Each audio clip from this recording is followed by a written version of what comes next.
haiko ny tsy laza reo ampo. Thank you, it's a lazan yawapu, eta sira family, that is I kayaleti.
Tsara ianao ary tsy miova le mandraka zay.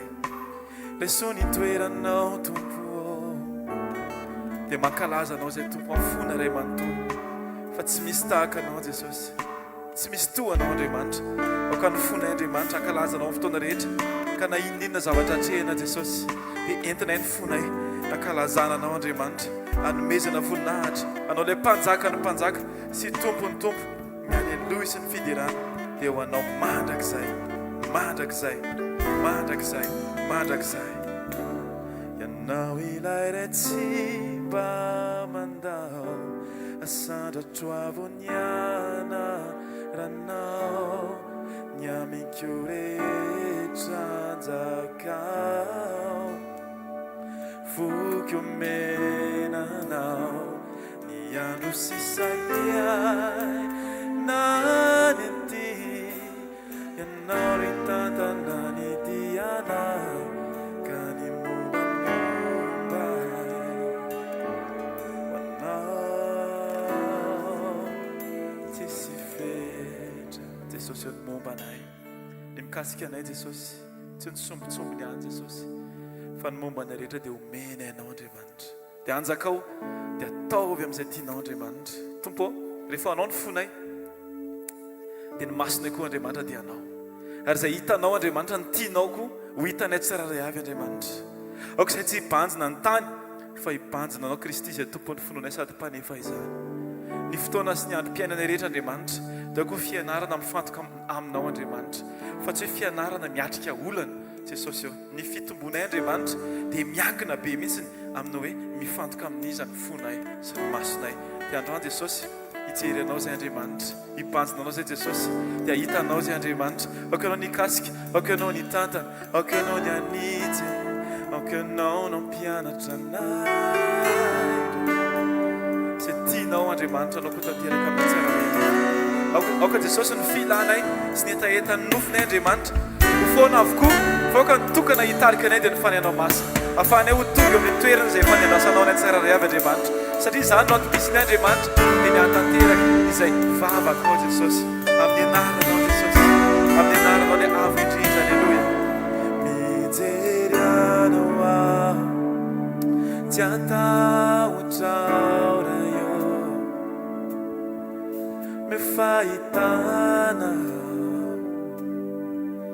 ahita tony fijerinao, mijery anao aho fianao no mpamonjy ay, mefahendrena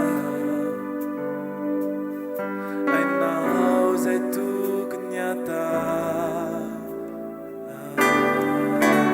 Jesosy tsy te hisaraka aminao zay Andriamanitra, fa te ho eo aminao mandrakizay, satria ny toerana misy anao Andriamanitra, ny toerana tiana izy ana tsiraray avy.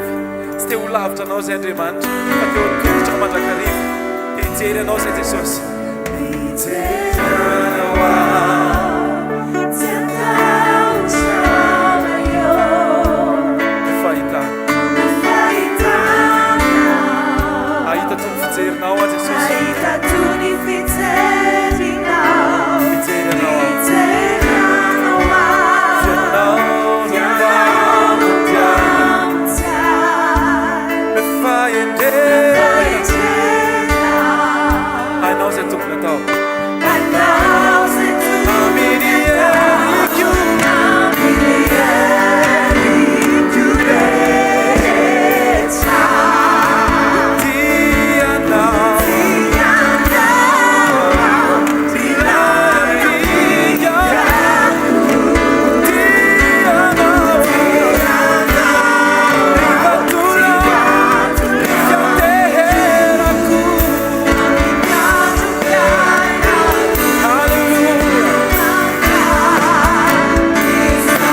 Tompoko indray anao raisony toeranao manjaka indray anao Jesosy raisony toeranao Jesosy dia manjaka amin'ny fiainako Andriamanitra ny toerana tompoko Andriamanitra dia sady tsy ho anany tsy ho an'ny olona tsy ho an'ny zavatra fa ho anao Kristy ilay tompon'ny fiainako sady mpanjaka ny tompony tompo manjaka mandrakizay amin'ny fiainako ianao Andriamanitra. Alleluia. Aoka Andriamanitra hoika-piderana mandrakariva ao anatin'ny foko amin'ny fotoana rehetra tsy midera tena na midera olona na midera zavatra na midera fotoana na midera fanompona na midera fanendrena Andriamanitra fa ny teny manokana mivoaka am-boko dia Alleluia manjaka Jesosy Alleluia manjaka Jesus oh Alleluia manjaka Jesus ameniado pianaku siubandra kizae Alleluia manjaka Jesus amin'ny fifanina mitsy tirako an'izany Jesosy Alleluia manjaka Jesus oh Alleluia manjaka Jesus ameniado pianaku siumandra kizay na manana finiavana faran'izay tsara zay Jesosy tsy afaky ny hiaro ny lalanay zany ho mety fa mifametrahanay ianao ho tompo-pahefana vao maraina eo amin'ny fiainanay Jesosy no antoka hitarika ny androm-piainanay mandrakariva tsy ho diso lalana izay satria ianao Andriamanitra no renesin'ny fisofinay ny fiderananao no ambarany vavanay Andriamanitra ny masonay Andriamanitra dia hibanjina anao mandrakariva ny fonay Andriamanitra dia hidobodoboka amin'ny fiderananao isanandro amin'ny anaranao Jesosy ho marina aminay ilay teninao izay milaza hoe fanilony tongotro sy fanazavana ny lalako ianao Jesosy amin'ny anaranao Jesosy ny masonay Andriamanitra dia araka hibanjina anao sy fantoka aminao irery ihany satria ianao no antom-pisianay Jesosy. Alleluia ny masoko no hibanjina anao tsika rehetra miaraka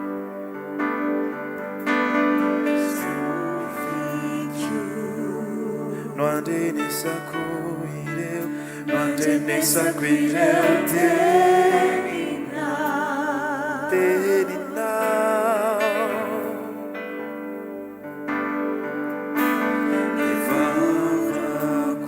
vavako no hiderako anao no hiderako anao ny oroko Jesosy Alleluia ny oroko fofonay na viamina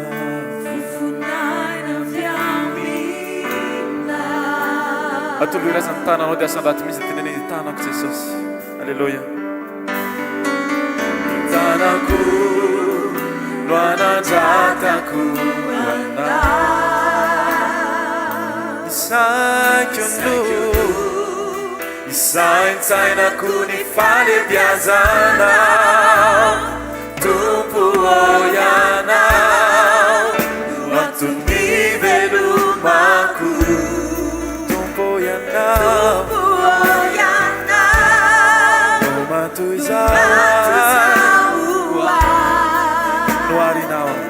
Luarinawa itubiente chiami Tupuoyanao non tu nivelu ianao no matoy izao loarinao ao mitovy endrika ataontsika vavaka zany amin'izao fotoana izao aoka tsy nitongirana hitarika antsika anao an'izany foka ny faresen-dahatry ny fonao no hitondranao tena nolotra ny tenanao rehetra eo ampelantan'Andriamanitra ny maso, ny sofina, ny vava, ny orona, ny tanana, ny tongotra, ny fo, ny fisainana, ny fahatakarana, ny eritreritra, ny finiavana, ny fahaiza-manao ndao atolontsika ao an' Jesosy satria efa izy no mamena antsika tsiraray avy aoka tsy ny olona ivelany no hitarika antsika fa tena hoe fanahy masin'Andriamanitra no hitarika antsika avy ao anaty afahantsika matateraka ny sitrapon'Andriamanitra ray Jesosy eo androany dia atotranao ny fiainako Andriamanitra tsinitsinona Jesosy raha vao tsy misy anao aleluia tsy te hiaina Andriamanitra raha vao tsisy anao tsy te handehany amin'ny toerana tsy misy anao Andriamanitra tsy te handehany amin'ny toerana tsy hanirahanao Andriamanitra ary ny masoko Andriamanitra dia atateraka izay andrasanao Andriamanitra ny masoko hibanjina anao ny vavako hideranao ny tanako hiteha-tananao anao Andriamanitra ny sofoko andrenesako ny teninao ny momba rehetra Andriamanitra dia anehoako ny voninahitra ianaranao aleluia ny masoko ataontsika hibanjina an Jesosy mandrakariva no hibanjina tendreo mihitsy ny oronao dia tena teny mihitsy fofinaina avy aminao ty Jesosy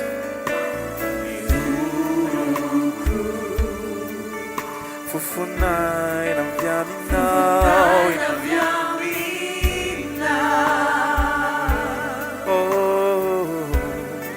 ny vavako no hiderako anao no hiderako ny anaranao no hiderako andakisay mitsany Jesosy ny sofiko aleluia no andrenesako ireo sandratsika ny tanatsika dia tena mitsoky ny tanako Jesosy aleluia tanako no anandratako anao isakyolo isaintsainako ny falembiazana tompo ianao no antony velomako tompo ianao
no arinao zay Andriamanitra hitovy endrika tsy le hoe endrika ivelany loatra Andriamanitra fa le toe-panehoana amin'ny alalan'ny fiasan'ny fanahinao Andriamanitra dia nitoetra anay aoka anambaranao ny fijerinay anambaranao ny fiteninay Andriamanitra eo amin'ny fotoam-piangofana Andriamanitra no nanovanao ny fomba fijerin'ilay vehivavy janga hoe teo a tokony melohana fa eto anefa navela eloka nambaranao Andriamanitra no amarinao ny teninao zay nampitovy anao mpanomponao hoe zay namindrana fo dia tokony mahay mamindra fo za e Jesosy amboary ny fijerinay Andriamanitra ny tena mpiankohaka marina Jesosy dia voaova teo am-panetretena ny fiainany voova teo ampanikenany Jesosy ho tompo sy mamonjy ny fiainana satria ny teninao dia milaza fa raha misy olona ao aminao Jesosy dia olom-baovao izy. Zahay Jesosy olom-baovao zay rehefa tena ao aminao Andriamanitra. Tsisy ifandraisan'ny taloha intsony Andriamanitra ary tsy manana henatra zay satria ny fananao masina no mitarika anay ho feno fahasahiana mandrakariva eny amin'ny toerana izay hanirahanao anay satria fantatray fa tsy izay no mitondra ny tenanay Jesosy fa ianao no maniraka anay tompo. Tsy handeha zay Jesosy any amin'ny toerana izay tsy misy anao. Any amin'izay toerana tianao isanay Andriamanitra. Aoko hoaniko izay Andriamanitra. Aoka ny finiavanay famatotra amin'izay fitarian'ny fananao masina Jesosy. Fa tsy sanatria izahay no lasa mpanohitra ny fitarian'ny fananao masina. Amin'ny anaranao Jesosy. Amboary dia tario izay Andriamanitra. Alleluia. Amboary indray aho satria ho very aho raha tsisy anao. Alleluia. Aiza no aleha raha tsisy anao. Aiza no andeha raha tsisy anao. Aiza no aleha raha tsisy anao. Anatre anao, anatre anao, anatre anao, anatre anao. Aiza no aleha, aiza no aleha, aiza o tompo, resiste anao, ratsy anao no mialoha.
Maminay Jesosy ny ao tongotrao mety amin'ny Andriamanitra ny ao fanatrehanao eo no fanovana eo no fananganana anay eo no fampianarana ho any fiainanay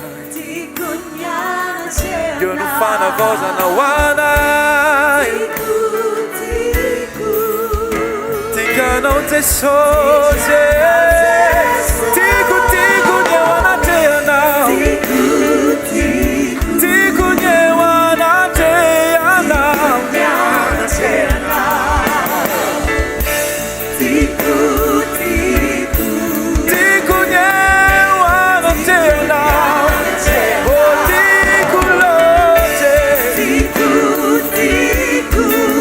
Hallelujah.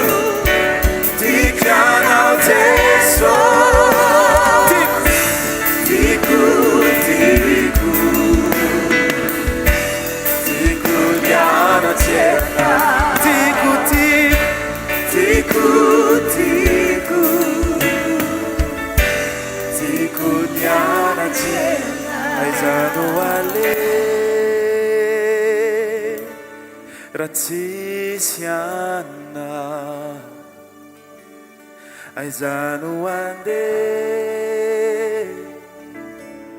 raha tsisy anao aizano ale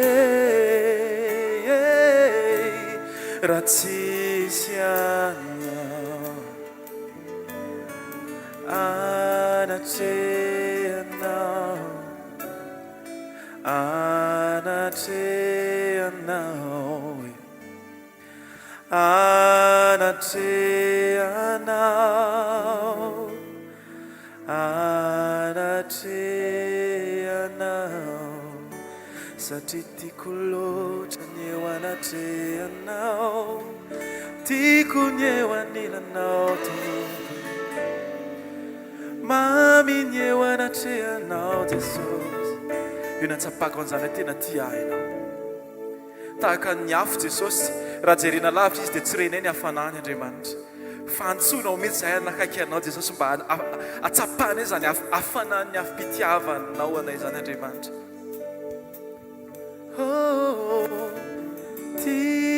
tiako niaraka minao Jesosy na zanay za hitondra nao ay tiako niaraka minao Jesosy fa ianao no miantso raha matsiaro anao fa Jesosy niantso anao dia atsangany tananao ndao irantsika amory zany tiako niaraka aminao tiako niaraka aminao Jesosy na zanay za hitondra tiako niaraka aminao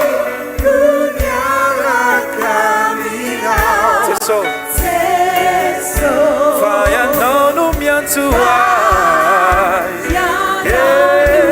tiako niaraka aminao tiako niaraka aminao na zanay za hitondra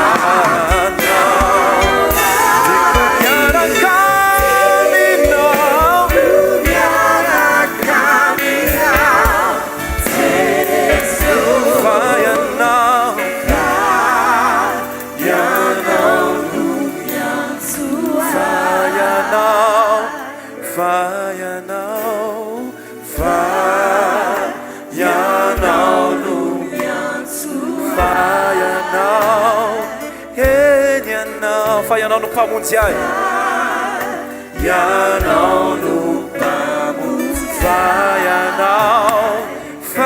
ianao no mpamonjy ahy ianao no mpamonjy ahy tsy manana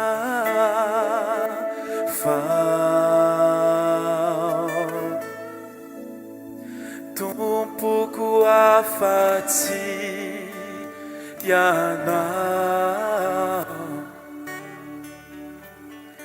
ianao no iriny foko tsy misy fetra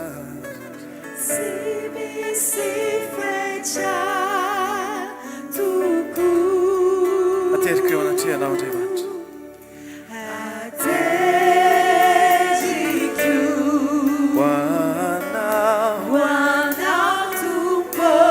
Saotrako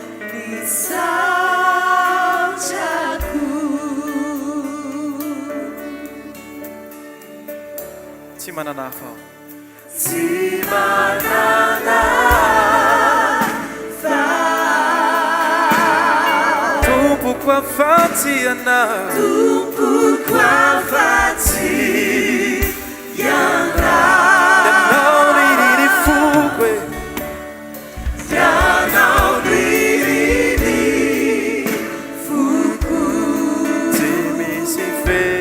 Time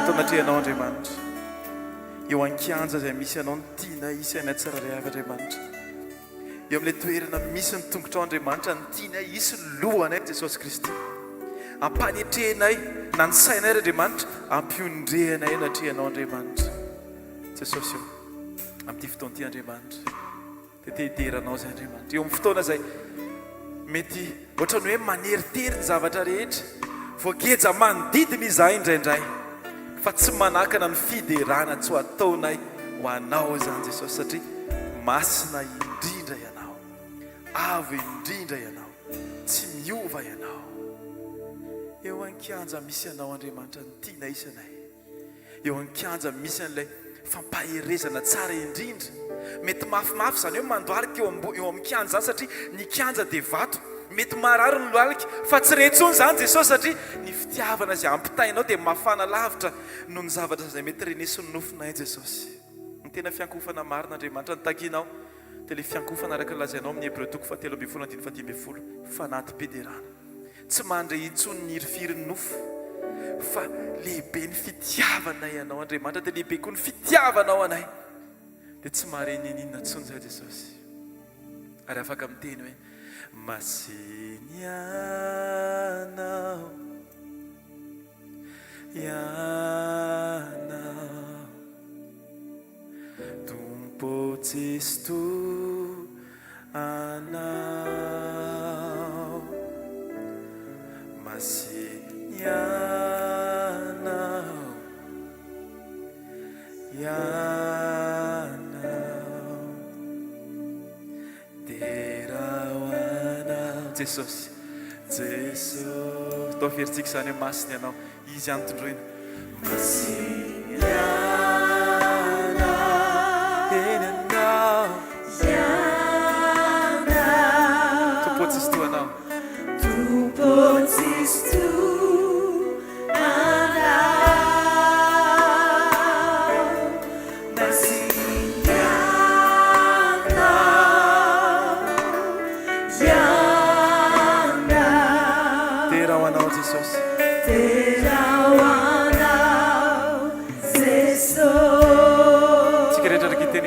Mandraksaia Hideranao Manjaki Saya Lalina ampitia Lalina ampiti Eo ankianty zay akaiky anao Eo ankianty zay akaiky anao Mamety ahy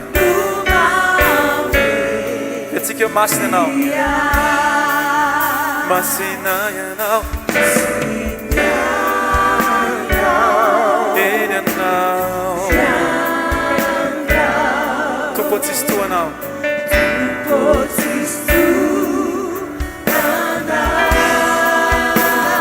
masina ianao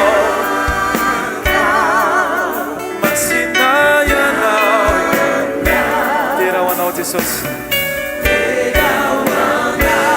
Jesosy Hideranao Manjaki zay Hideranao Manjaki Saya Lalina ampiti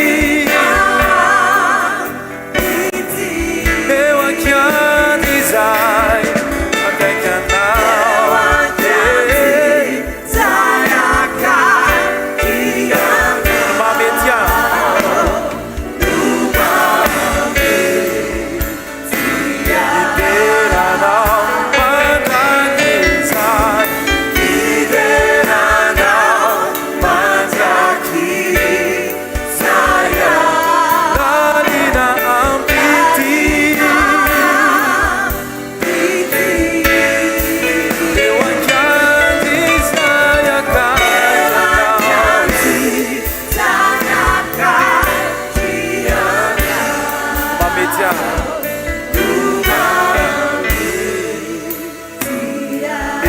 kianjy zay akaiky anao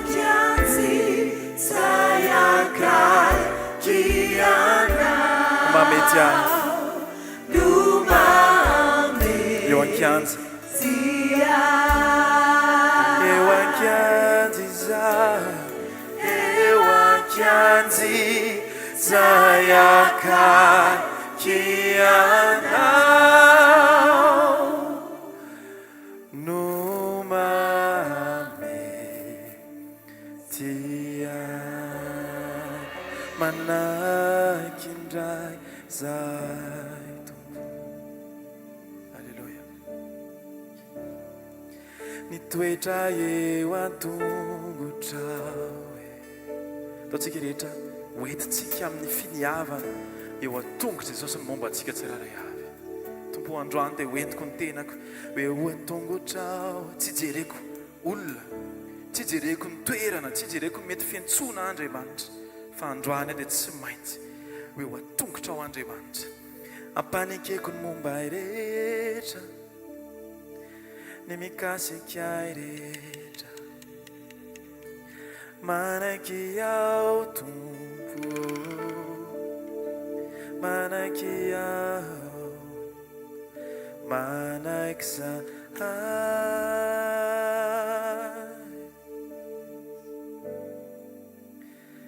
manaiky zahay ny fiandriananao manaiky zahay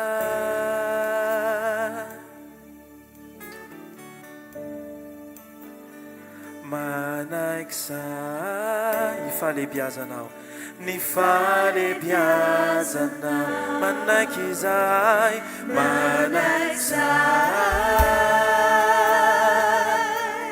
manaiky zahay manaiky zahay ny fiandriananao ny fiandriananao manaiky zahay manaiky zahay ny falebiazanao manaiky zahay ny falebiazanao ny falebiazanao manaiky zahay manaiky zahay ny fiandriananao Jesosy a manaiky zahay fiandriananao manaiky zahay manaiky ny falebiazanao manaiky zahay ny falebiazanao manaiky zahay manaiky zahay fiandriananao fiandriananao manaiky zahay tompo manaiky zahay ny falebiazanao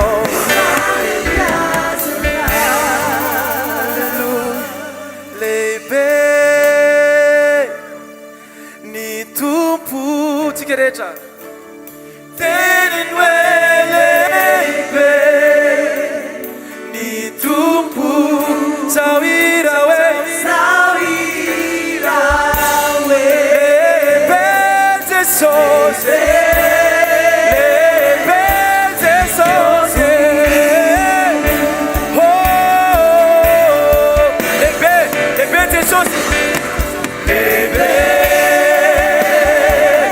Jesosy teneny hoe lehibe teneny hoe lehibe Jesosy zawira hoe lehibe Jesosy lehibe Jesosy lehibe Jesosy tsika rehetra midirana zany atao avy amin'ny fonao mihitsy. Halleluja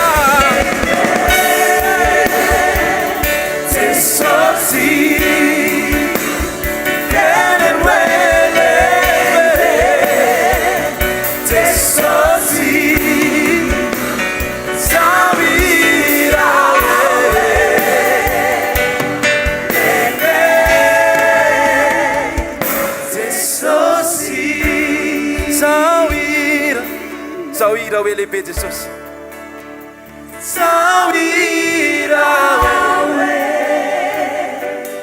lehibe Jesosy zao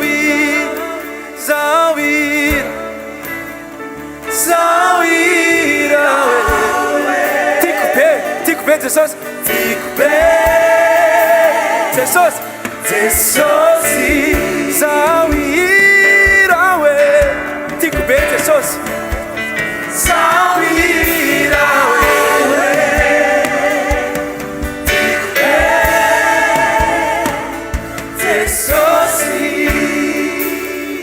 Jesosy eo aminao Andriamanitra tsara indrindra alleluia sokafany ny fony Andriamanitra eona amindray amin'ny sitraponao ako fotoana fanamboarana ny fony tsiraray avy ty fotoana androany ty Jesosy fotoana nanganana izay mino fa fotoana nanganany Jesosy ny fiainany androany dia doa tsangatsika ny tanantsika dia hitentsika tompo androany dia hovaindray ny foko Andriamanitra mba ho mora anarina toy ny any zazakely a Jesosy le tsotra indrindra sady marina Jesosy amboariny fisisainako amboariny fiteniko amboariny famindrako Jesosy tsapako mihitsy Andriamanitra fa betsaka ny zavatra mbola hitsy eo amin'ny fiainako misaotra anao satria menao fotoana indray ampidirina garage amboarina indray Andriamanitra mba tena aneo anao satria raha za Andriamanitra amin'ny heriko sy amin'ny tanjako dia tsy afaka ny aneo anao mandrakariva satria ny tenao dia efa nilaza tamin'izany fotoana izany tamin'ny alalan'ny mpaminany ianao nanambara hoe tsy amikery nampahatanjahana fa mifanahako Jehovah rahay marina zany Jesosy mifany anao masina no hitarika anay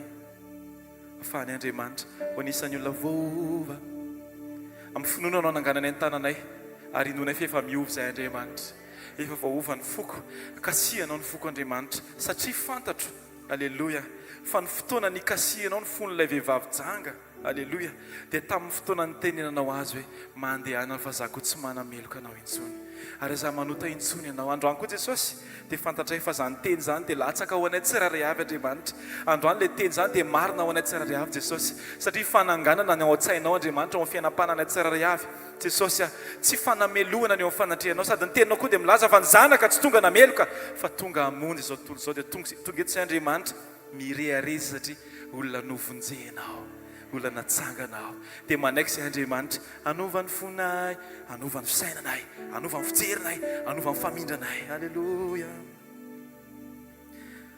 tompo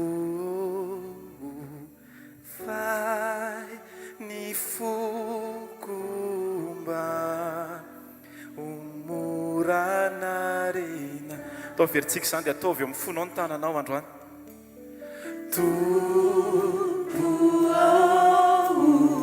fay ny fokomba omoranarina atao veritsika ihany zany averitsika ihany zany dia ataovy eo amin'ny fonao mihitsy ny tanao sady amin'ny finiavana amin'ny finoana tompo ovay ny foko ovay ny foko mba omoranarina mba veritsika ihany zany tompo ovay ny foko mba omoramboarina vai ny foko mba omoramboarina toy ny any zazakely tsotra sady marina ny any zazakely tsotra sady marina zay vao tsy mialona tsy maditra tsy mialona tsy maditra fa manao ny sitraka tsy mialona tsy maditra fa manao ny sitraka mba ho fonenanao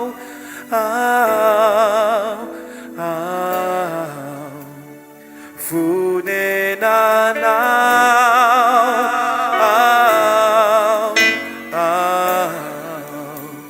izay rehetra atao anomena laranao ho atombo ho fitoerana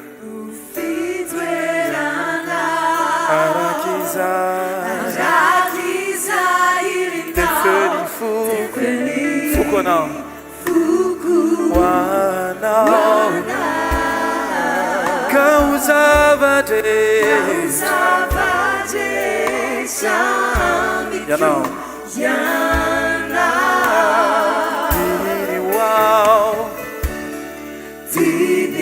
lalina ny foko tonga foninanao ny foko tonga foninanao ny foko tonga foninanao tonga foninanao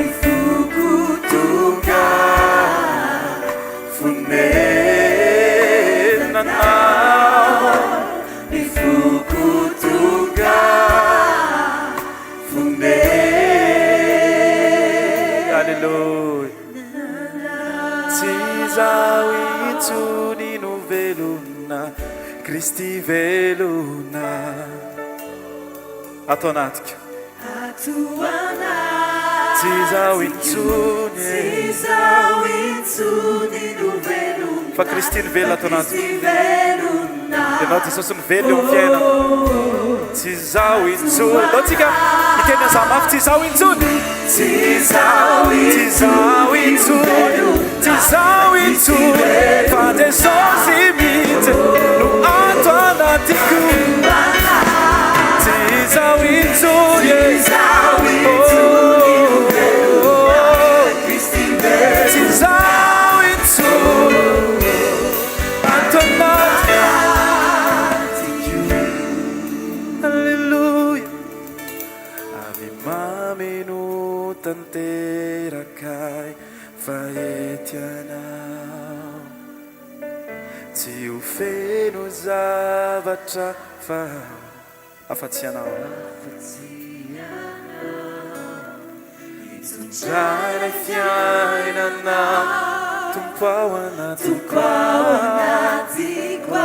fanay masinao mamiko indri avy mameno tanteraka ave mameno tanteraka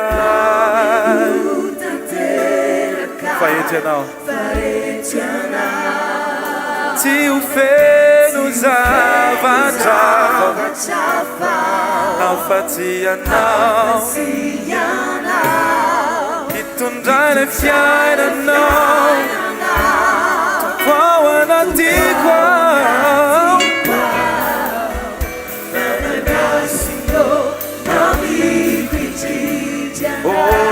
ave mameno tanteraka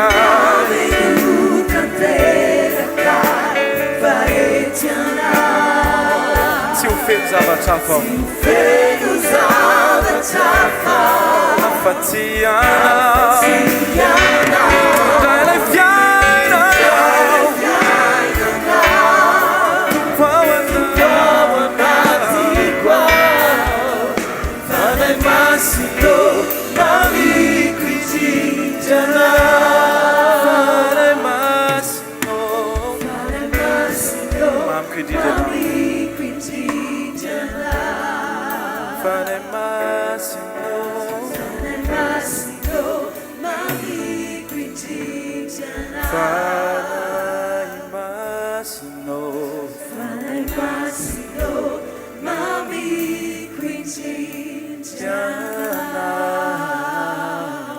ao fofany amin'ny lanitra ny tanao dia ataontsika isotra an'Andriamanitra ny fotsika manontolo a ampanaikiny ao anatin'ny fotsika ho fanaka tena hoe malefaka ho fitaovana tena hoe mety ho tarihana sy aino ny fanamasina hoetra izay androan'ny fanahy masin'Andriamanitra ilay fanahy toy Jesosy Kristy ka nanangana azy tamin'ny maty ilay fanomezana sarobidy indrindra mihoatra noho ny fanomezana rehetra satria Andriamanitra ao anatinay parakletos mpanampy mpanohana mpananatra mpampatsiahy mpampionona mpanangana mpitaridalana ilay afaka aneo ao anatinay ny fahafenonony ny fahatsarany tsy hadiso lalana anay mandra-papakatra anay ao amin'i Jesosy.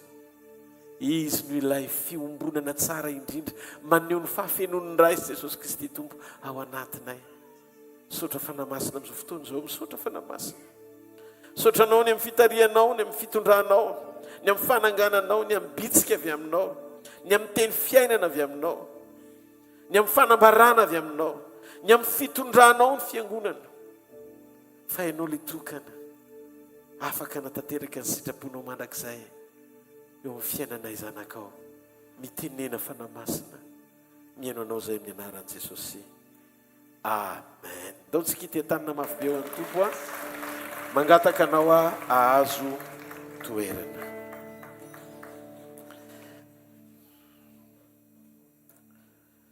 Miarabantsika tsiray avy indray tonga soa eto amin'ny fanatrehan'Andriamanitra iombonantsika androany maraina. Fantatro fa amin'ny alalan'ny fananantsika an'i Jesosy ao anaty dia efa ao anatintsika koa ny fanatrehan'Andriamanitra. Manana ny fanatrehan'Andriamanitra ao anaty ianao. Fa amin'ity androandroany ity hitondratsika ao anatin'ny fotoana fohy ao amin'ny sekoly fiombonana latabatra amin'i Jesosy, firaisana amin'i Jesosy ny hoe Mikatsaka ny fahavononanao Andriamanitra. Ny fahavononanao no ilainy, olona vonona no ilain'Andriamanitra. Raha ianao izany androany ny hamaliny antsoandriamanitra hoe vonona ve ianao, dia ianao io ilay katsahan'Andriamanitra, any aminao ny fifantohan'Andriamanitra. Andriamanitra tsy Andriamanitra mampiasa lazan'olona toy ny hoe faiza manao n'olombelona, toerana misy ny olona anankiray na fahefanana ny olona anankiray, dia izay ny tian'Andriamanitra ho ampiasaina. Andriamanitra tsy mampiasa an'izany. Manana anaran'Andriamanitra ambony noho ny anarana rehetra, ary izay anaran'izay no eken'ny fahefana rehetra. Hozisin'ny Filipiana 2:9-10. Io anarana io dia anarana ambony noho ny anarana rehetra, eken'ny any an-danitra, eken'ny etỳ tany, eken'ny any ambany tany. Ary ny lohalika rehetra dia natao andohalika amin'ny anaran'i Jesosy. Ny anaran'i Jesosy rery ihany no anarana. Efa nasandratr'Andriamanitra ho ambony noho ny anarana rehetra. Noho izany Andriamanitra tsy mampiasa anaran'olon-kafa ankoatra ny anaran'i Jesosy. Tsy ilain'Andriamanitra ny position'ny olona ho ampiasaina. Fa Andriamanitra mitady ny disposition'ny olona azony ampiasaina.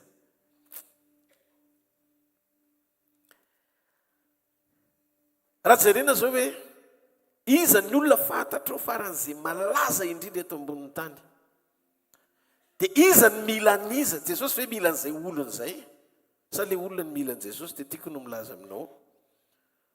Jesosy tsy te hampiasa an'izay olona izay no nilazany mba hisehony fa Jesosy izy. Fa izay olona izay mila an'i Jesosy mba ho vonjeny. Satria ninona fahafenonananao eto ambonin'ny tany tsy misy Jesosy dia fahabangana ny anaran'izay. Ny famonjena ny olombelona rehetra eto ambonin'ny tany dia tsy tanteraka raha tsy amin'ny alalan'ilay anarana tokana sy olombelona sady Andriamanitra anankiray atao hoe Jesosy Kristy avy any Nazareta. Jesosy tsy hoe ny fahombiazantsika na ny fahaizantsika no ankalazana azy, fa izy efa niaina tao amin'ny lazany sy ny fandreseny teo amin'ny toerantsika mba tonga hampandresy antsika tamin'ny fanetretenany. Ny fanekentsika azy sy ny fiombonantsika aminy ary ny fijoroantsika dia maneho fiankofana marina amin'Andriamanitra amin'ny alalany. Tsy mitady olo malaza ho ampiasain'Andriamanitra. Tsy mitady toerana feno voninahitra eto ambonin'ny tany ho ampiasain'Andriamanitra. Fa mitady fovonina fotsiny. Fovonina mba hahafany maneho ny voninahiny sy manatanteraka ny asa famonjena eto ambonin'ny tany. Zany no ilain'Andriamanitra. Tsy toerana, tsy fahefana. no ilain'Andriamanitra fa ny fahavononanao ara-panahy ho an'Andriamanitra. Misy olona misaina hoe Andriamanitra dia tia piasa ny lazany, Andriamanitra dia tia piasa ny voninahitra kely izay ananany, izay misy ianao androany dia mbola tsinitsinina raha ohatra ka tiana ho fantatra izany, raha oharina amin'ny zavatra tian'Andriamanitra hitondrananao raha-pitso. Andriamanitra dia afaka mampitoetra ny tsinitsinina, izay voalaza amin'ny mpanao salama, mampiala ny malahelo hiala eo vovoka izy dia mampitoetra azy ho isan'ny mpanapaka. Ny dikan'izay tsy mampaninona na tsinitsinina azy ianao androany, fa rehefa hiasa Andriamanitra ka isan'ny olona tadiaviny ianao satria mety aminy, amin'ilay toe-po, toe-panahy dia afaka ny ampiasa sy aneho anao amin'ny dingan'ny voninahitra izay azy Andriamanitra. Amin'izay fotoan'izay tsy ianao no hita fa izy no omem-boninahitra amin'ny alalanao. Andriamanitra tsy mitady voninahitra izy, fa tiako ho fantatrao Andriamanitra tompony voninahitra izy. Misarika ny fanatrehany, anotrona anao ny toe-po vonona araka ny sitrapony, anaovany ny sitrapony sy anehoany ny asany. Aoko Jehovah hifaly amin'ny asany. Andriamanitra tsy mitady olona tsara toerana ho ampiasaina fa olona vonona amin'ny toe-po araka ny sitrapony ny tadiaviny. Tsy mampiasa toerana na position izy, fa mampiasa fo izy. Ndao tsika nday ohatra anankiray amin'ny olona tao hoe Moïse. Mba fantatrareo ny voninahitry Farao. Farao miatake ny Israely satria natao ohatra isy lama-to anapaka ny Israely. Dia lasa izy naniraka maramila anapaka ny lohan'ny lama-to teraka rehetra. Zao ny zavatra nitranga. Nitoky tamin'ny kalesy izy, nitoky tamin'ny maramila izy, fa zavatra tsy napoiziny. Zaza mena vava nanao mission namakivaky ny ranomasiny ny reniranonely, nanafika azy eo ambaravarany tranony. Andriamanitra zany manana fomba fiasa faran'izay tsotra nefa efikasy. Ianao zao mieritreritra hoe raha tsy tanky, raha tsy bomba, raha tsy kalaknikov, raha tsy tsaiko ina daholo karazana fitaovam-piadina na fiadina hita maso ianteheranao, everinao fitondra fandreseny reny. Reny nentin'ny Farao nitoky tamin'ny kalesy izy tamin'ny sandriny tamin'ny soavaly. Fa ny an'Andriamanitra zaza mena vava natakena noho ny rany ao an-tranon'izay mpanafika azy. Fa ny zavatra nahavariana ny fahatongavan'i Mosesy tao tokantranon'ny Farao ho prince d'Egypte tsy lalan'olombelona fa programan'Andriamanitra. Eritrereto hoe ny fiarovanaN'Andriamanitra n'ilay zaza namakivaky eny an-drenirano iny. Eritrereto hoe nahatongavany nahita fity ho isan'ny zanaka anabavin'ny Farao sy natsangany ho isan'ny naterany. Eritrereto hoe olona tsinitsinina sy andevo tao amin'ny Israely lasa prince zanak'andriana tao amin'ny lapan'ny fanjakana. Mpanandratra ny malahelo Andriamanitra hiala eo amin'ny vovoka ary afaka manova ny zavatra rehetra ho any amin'ny programa tsy ho azo ny sain'olombelona ho eritreretina. Noho izany aza misaina an'izao na eny am-panimpona an'Andriamanitra azy hoe ametraka ny position anao mba ahafahany fanjakan'Andriamanitra mihitatra na hoe goavana. Satria tsy ny position anao no ilain'Andriamanitra fa ny disposition anao.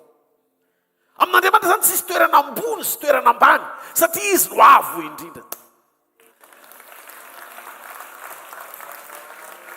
Fa ny toe-po ny tarafin'Andriamanitra ny lavitra eny.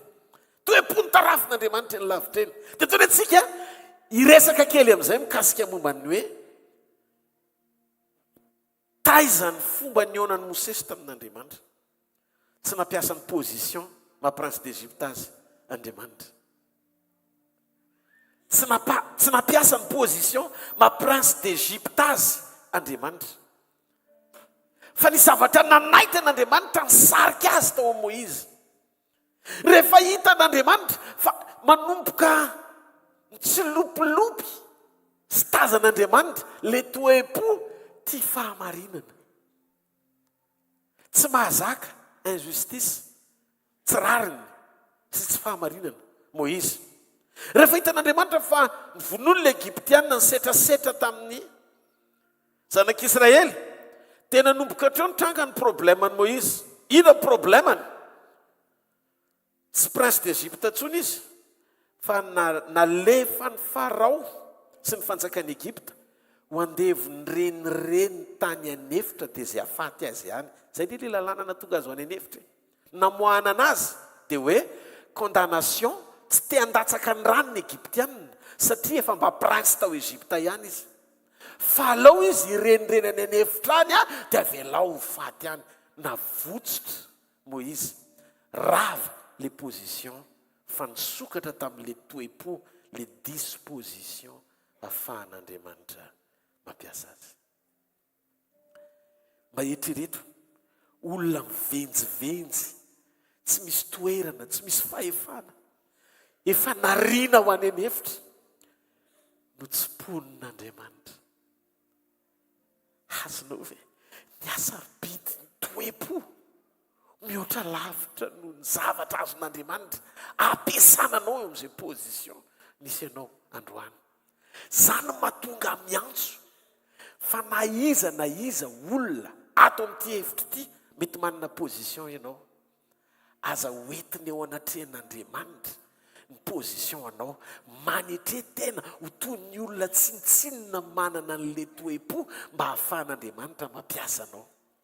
Ny toerana tsara indrindra tokony misy ianao, tsy eo amin'le toerana misy ianao androany ifikiranao io, fa eo amin'le toerana hitan'Andriamanitra tiana miatrahana anao raha pitso. Ozy izy Andriamanitra nahitany Moïse rehefa le toe-po mpahamarinana sy fahitsiana mba niadivany Mosesy ho an'le zanak'Israely. Hitany hoe ny setrasetrana nefa izy na tsara toerana. Fatany tsara satria izy tao amin'ny lapa na fantatra ny lalàna Egyptianina, fantany hoe inona ny efa ran'le zavatra nataony, fa le tao anatiny mihitsy ny tsy nety ahazaka tsy fahamarinana. Dia ozy izy Andriamanitra nijery ohatr'izao, tena tia olony ity, tara-pahazavana kely zany, ohatrany hoe nahafohy ny toerany sy ny fiainany sy ny pozisiony Moïse mba hampanjakana ny rariny teo amin'ny tany Egypta. Ho ana zanak'Israely anankiray ny setrasetrana tamin'ny tsy fahamarinana. Dia ozy izy Andriamanitra mahita olona araka ny foko, olona hitako ary vonina hanao ny sitrapoko rehetra. Tadio fa rehefa tery ianao dia tsy maintsy hitady an'Andriamanitra, fa tsy ny olona rehetra mitady an'Andriamanitra ny tadiavin'Andriamanitra. Fa Andriamanitra voasariky ny toe-po anankiray izay toetra ao anatiny tazany fa mitsolopolopy tao a Moïse le izy. Nanomboka ny tsiry tao mihita le izy. Toy izy rehefa avy eo tia ny varavarana misokatra hidirako ampiasa n'ity olona anankiray ity ho any amin'ny anjara voatendry ilako azy. Ka naiza toerana andefasana azy. Nalefa tany anefitra izy hamotsitra tsara. Satria ny fisehoana tian'Andriamanitra ampiasana azy dia tsy vokatra le éducation ny ankinany tamin'ny fahavonona ny zavatra ny ilainy tao amin'ny Farao. Fa any amin'le désert na efitra ahafahany mianki-po sy miankin-doha mametraka ny fiainany amin'Andriamanitra tanteraka.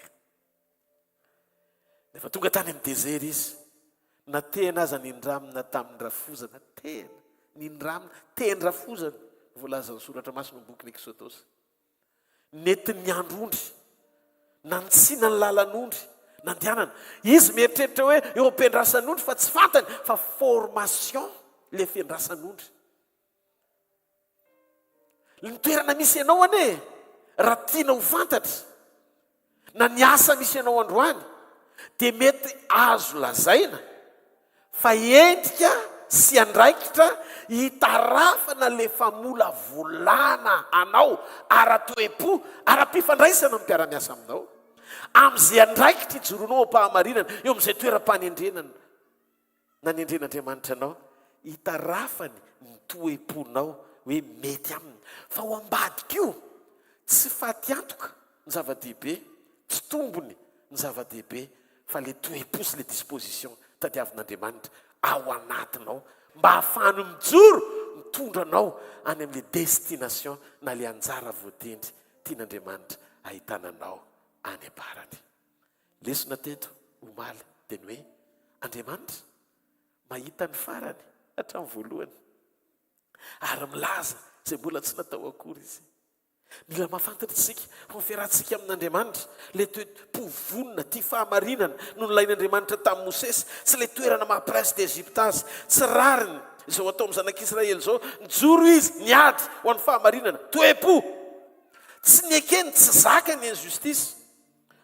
Ary zay toe-po zay no nisarika an'Andriamanitra, nisarika an'Andriamanitra hitodika teo amin'ny Mosesy, nampiasa sy nanangana azy, nanomana azy tany anefitra ary namerina azy niaraka tamin'ny fahefana hibaiko fanjakana. Tsy afaka hoentin'Andriamanitra ny amin'ny tontolona fioarana sy fahalebiazana hoekeny zao tontolo zao fanapahana mihitsy Mosesy raha tsy folaka tany anefitra. Ny efitra amolan'Andriamanitra anao anesorana an'ireo toetra sy ireo sakana tsy afahany vonahany tena miseho ankariary amin'Andriamanitra azy amin'ny alalany fisianao. Tsy afaka hiara-dalana ny rora tsy efa mifanaiky. Merina ny anarany liona ka izany tsy atahotra ary miteny Jehovah Tompo izany tsy aminany. Ny olana amin'izao taranaka izao dia betsaka ny makafy position. Ohatra, rehefa mahita artista malaza anankiray ianao mirany amin'i Jesosy, tsy fantatra hoe aka ohatra hoe Beyoncé ohatra, artista eny amin'izao tontolo izao izy, fa nanomboka ambany hira izy hoe if Jesus say yes, nobody can say no. If Jesus say yes, nobody. Wow! Ny olona Beyoncé mirany amin'i Jesosy. Malaza be mihitsy ny amin'izay rehefa avy eo wow, wow. Zao tiako fantatrao, ny ao am-pon'i Jesosy tsy Beyoncé mira ho azy fa Beyoncé ho azy.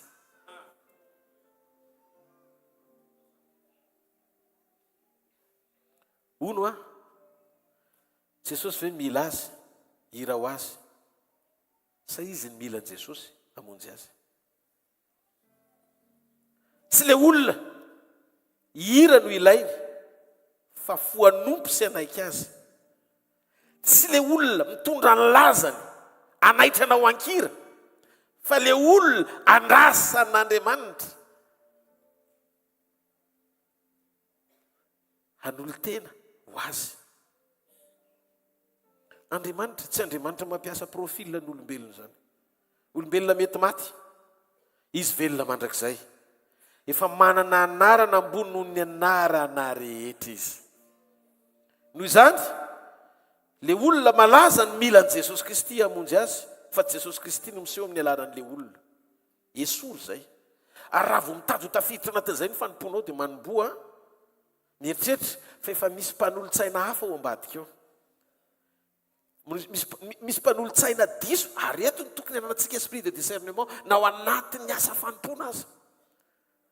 Zay le maharatsy ny fanindraindrana olona ampiasain'Andriamanitra ao anatina ministera.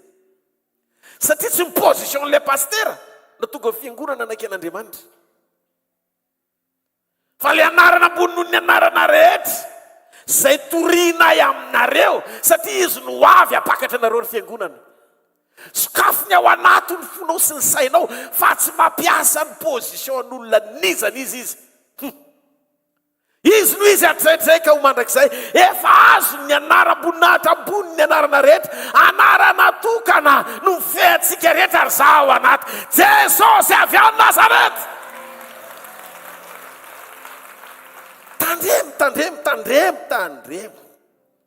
Tandremo. Jesosy mitady fompiakohaka marina amazanany ao an-tranony atsika fa tsy hoe amastara atsika. Novonjeny ianao hanompo azy hijoro amin'ny fanjakany fa tsy hoe hira ho azy na hitory teny ho azy na nampasoavana ho azy kanefa ny ivelany. Andriamanitra tsy manangana idole fa Andriamanitra mitady adorateur.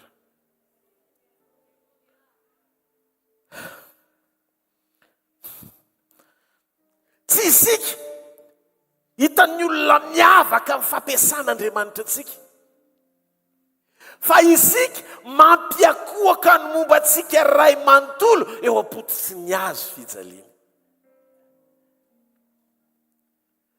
Misy fanahy mantsy te hiditra ao anatin'ny olona nampanompon'Andriamanitra azy. Zay no tiako anairana ao anatin'ny fiombonana androany. Tsy idole ny tadiavin'Andriamanitra fa adorateur en esprit et vérité, zany hoe amin'ny fanahy sy ny fahamarinana. Misy zavatra tsy maintsy tapaka amin'izay fa tsy hitoy intsony. Ny tena loza raha mitoy eo am-piangonana, amin'ny fiangonan'i Jesosy Kristy ny toe-tsaina te hametraka position tahaka ohatra le teny amin'izao tontolo izao ihany fa saingy ao amin'ny Kristy indray le izy. Tsy mampaninona ianao raha ohatra ka Andriamanitra no mitondra anao ny amin'izay dingana teny hitondrana. Fa raha ianao no manana fo te haneo no maizy ianao ao anatin'ny fanompoana ao an'Andriamanitra dia efa manomboka mivily lalana ny fanompoana ao. Satria manomboka hatreo isy olona hitsangana anao anao ho idole. Fanompo-tsampy izy idolatria. Tsika tsy mitady olombelona zany ametraka ny toerana amin'ny toeran'Andriamanitra amin'ny fiainantsika. Dia izy ny ten'Andriamanitra hoe ny devoly le te hipetraka eo amin'ny toeran'Andriamanitra. Ny devoly te hipetraka eo amin'ny toeran'Andriamanitra. Zay no natonga azy nanohatra n'Andriamanitra. Ary izy fetsy ny devoly na miafina ao ambadiky ny zavatra na miafina ao ambadiky ny olona. Raha vao ianao mitady hijoro amin'izay fomba fampiasan'Andriamanitra anao mba hatonga ny fahefanao mody ihany ny ampidirany devoly an'izy, mba hatonga ny fahefanao atanjaka, hatonga ny olona iaino ny filazantsara izay torianao, dia mila positionné eo amina toerana anankiray ianao aloha atahorana toteny. Hitanareo dans le cadre ny hoe fahalalam-pomba sy fahaiza miaina, ohatra ny hoe mitondra entreprise amin'izay ianao mitondra fiangonana, tsy votsitra tsara le fifoazam-panahy tian'Andriamanitra hitondrana ny fiangonana satria tsy pura ny fiankofan'ny olona, lasa mizara ny fiankofan'ny olona, tsy direct tany amin'i Jesosy fa elany elany koa amin'ny maha-pasteura.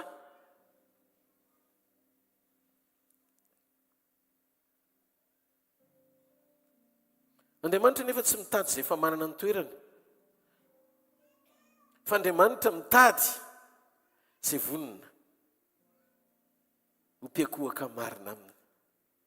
Ny fiakofana marina ane fafoizana ny rehetra hitan'Andriamanitra ny fo miankina sy miantehitra aminy, ohatra ny nataony Abrahama teny tendrombohitra nanolotra ny Isaka. Zany ny fiakofana marina. Fa le fiakofana tambazana averiko indray, ohatra le ataon'ny Satana tamin'i Jesosy hoe miakara te tendrombohitra dia miankofa amiko fa omeko anao zao rehetra zao. Le fomba fisainana eo am-piakofana mihitsy ny tian'Andriamanitra hitsiana, fa afaka aneo vonany Andriamanitra ao anaty fiakofana marina. Tsisy nanam-pony zavatra hitrangana ery Paoly hoe iozongozona amin'ny fanondrena ny fonjy isokatra, fa raha fantatra omelo iozongozona zao ty fonjy ty aoriana amin'ny fiderana saina dia fiakofana tambazana zay. Elanelana kely ny fotom-pisainana mamily ny fijoroanao amin'ny fiandrasanao an'Andriamanitra eo am-piakofana aminy sy ny mahapiora ny fiankofanao amin'ny fafoizanao ny zavatra rehetra ho an'Andriamanitra. Ry Paoly ene natonga azy ny faly ny gadra tany am-ponja noho ny fitorian'ny filazantsara dia nametraka ny lanjan'ny fisian'i Jesosy ho ambony no miainy famotsorana. Tsy misy akoatr'izay, havotsoro fotsiny momba anao. Dia avy alao an'Andriamanitra any fa mahafantatra an'izay tokony ataony izy. Aza miezaka iny miady ho anao eo amin'ny nofo intsony. avitsory misy zavatra tsy vitanao mihitsy ary mahatonga le izy tsy ho vitanao ary tsy ho hitanao mihitsy koa ny avitany dia satria tsy mamotsitra tanteraka no mombanao eo ampelantanany ianao miverina foana izay mesazy zay tatoato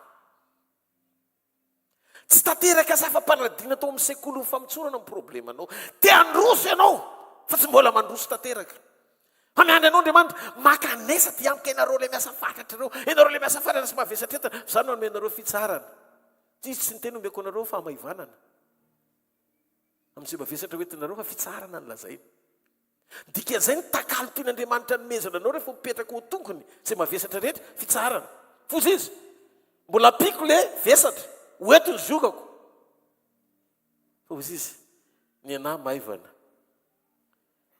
fa le maivana io vokatry ny fanahy malemy fanahy sady tsy miavonam-po zay vao tafiditra avy anatinareo le fitsarana nomeko teo zany izy ny teny efa omeko fitsarana fa ny tonga ny iseho aza mba malemy fanahy dia aza miavonam-po hitanareo manitsy toetra izy vao mamoaka le fahatsarana izy io koa zany malemy fanahy fa le mem-panasy tsy fiavonanam-po dia ina lazaina ahita fitsarana ho an'iza izy nareo ho amin'ny fanahinareo ianareo olana eo amin'ny fiainantsika kristianina io tsy fahaizana mamotsitra io Jesosy ny teny zay mahafo ny ainy no ny amiko no azo zany fa zay miahany ainy no very le aina dia ataony tsikihitretra mandrakandroany ianao mandany fotoanao anaty vavaka mitsetra tena mitsetra tena lava miahany ainao zany ianao miady ho an'ny tombontsoanao miahany ainao zany ianao malahelo anao rehefa nisy nysetrasetraka nanao anina dia rehefa mivavaka ianao te hanozona te hiady ho anao fiahina ny ainao zany rovina ary ianao vao tonga ohatra ny sadraka sy mesaka sy abedinago efa hitan'izao mihitsy hoe io le natsipo any anaty laforo ese melohan'ny anim-pazana azy satria le olona nampirehitra n'le afo kila melohan'ny fotoana anim-pazana an'izy reo lahy izy telo lahy zany hoe hitany zany aloha efa charbon le olona nanipy vo hiditra anaty laforo izy tsy niany aina izy no ny fijorony ho an'Andriamanitra dia mahafinaritra atsika le vokatra ny mameno ny saintsika Andriamanitra ne rehefa natsipy tao anaty laforo sadraka fisaka sepetana koa dia tsy may le tsy may ny mameno ny ao anatintsika hoe le vokatra tsy may fa le toe-po talohana nipazana tsy mba ny saintsika hoe namotsitra izy azay mafetsy ny devoly bade ny vokatra mba tsotsara fanolorantena ny olona dia lasa superficiellement ohatrany hoe lasa igny ty ivelany fotsiny le fijoronao ho an'Andriamanitra satria mitady vokatra ianao intéressé fa tsy amoro tsy tena fitiavana fa fanantenana ny tanan'Andriamanitra fotsiny ny relation idiran'Andriamanitra ho fiainanao anefa efa mihoatra noho ny fiandrasanao azy amin'ny fanampiana satria ianao tsy mpanompo mila vokatra fa zanaka anatsangana mba ho piray no hovamo tsara angatsy marety aika ao nareo efa nizaraiko tamintsika nisy fotoana fa ny mazanaka dia tsy hoe satria taranaka Abrahama satria manao ny asa ny Abrahama ary le asa tsy mandroaka devoly aloha aza maika any tsy manangana maty aloha fa raha ny zavatry ny tany zay mora levony eto an-tany no amalinao ny fanoloran-tenan'i Jesosy zay nanangana na ho zanany mba handova fiainana miaraka aminy mamaika an'Andriamanitra dia ny anananao ny fiainany sy ny toetrany manapaka sy manjaka ao anatinao raha zanak'Andriamanitra nareo sy Jesosy amin'izao toko 9 mahitsy ny jiosy dia tsy nakahalanareo satria Andriamanitra tsy mpakahala olona fa tsy hoe raha zanak'Andriamanitra nareo dia fantsangana daholo ny maty rehetra nefa nahiratra ny masony jambo tsy fahavalon'ny mirakla fa afaka maneho an'izany Andriamanitra amin'izay fomba tiany anehoana an'izany ho voninahiny fa raha izany fantsona na tsy izany fantsona tsy any ny problemako fa tsy hanangy anao amin'ny fahagagana mba hinonao an'Andriamanitra satria manomboka tany amin'ny Matio, Marka, Luka, Jaona tsy mirakla no nitahiry ny fanoloran-tenan'ny olona fa na petera azy taoriany lazarosy maty afara natsangany jesosy nahita sy nanatika an'izany mbola nandazy itelo taorina ny fotoana nahitany fa manao zavatra goavana Andriamanitra. Noho izany avy alao ny fahagagana anaraka ny famantarana manaraka fa ny fanjakan'Andriamanitra ifikiro ny fiainan'Andriamanitra azony ny fiainana mandrakizay. Rangay ity tanana mafy be ao an'Andriamanitra. Mafantatrareo Andriamanitra mijery hoe vonona venao satria ao anatin'ny fahavononana io no maritra zavatra be dehibe. Vonona ianao ve androany hamotsitra ny mombanao rehetra. Mba ahafahan'Andriamanitra mikarakara ny mombanao zato isan-jato. Ny fanahinao, ny ainao, ny mombanao manontolo tianao karakaraina fa avy-tsory mianara mamotsitra eo amin'ny sekolim-piombonana amin'Andriamanitra mianara mamotsitra aza misy raisina tsony avy alao azy tanteraka. Halleloja. Mba fantatrao moa Mosesy rehefa voaka ny ranomasina mena mety ny zavatra tsarony tao an-tsainy indre ny fahefan'Andriamanitra izay mbony mihoatra lavitra noho ny fahatakarako rehetra nampahitany any fahatsarany fa nirenireniny tany anefitra no hitany tany izy ny nampijoro azy nampianatra ho isan'ny olona alaala azy tsy noho izay vokatra hitako tamin'ny fiarahako tamin'ny loatra fa ny nanangana any ahy sy ny nanovany ahy anaisotra ny tahotra tao anatiko kilalon'Andriamanitra ny mifanasitranany. Ny ankizy rehefa milalao dia manao tsiboboka tsiboka fa amin'Andriamanitra mirakla tanan'i Moïse avy tsy fohy mitratra anao avoay boka ampidirindre mpandeha dia avoay tsy boka. Tamin'ny voalohany zany rehefa hitany amin'izay hoe tsy boka dia ozy amin'izay Andriamanitra ampidiry boka tsy boka tsy boboka. Tsy boboka miaraka amin'Andriamanitra amin'ny fanasitranana. Ary ny fandresen-dahatra ny Moïse hoe le tsinitsiny eny an-tananao ny afaka hovaiko tonga mena rany zava-maniry lasa biby.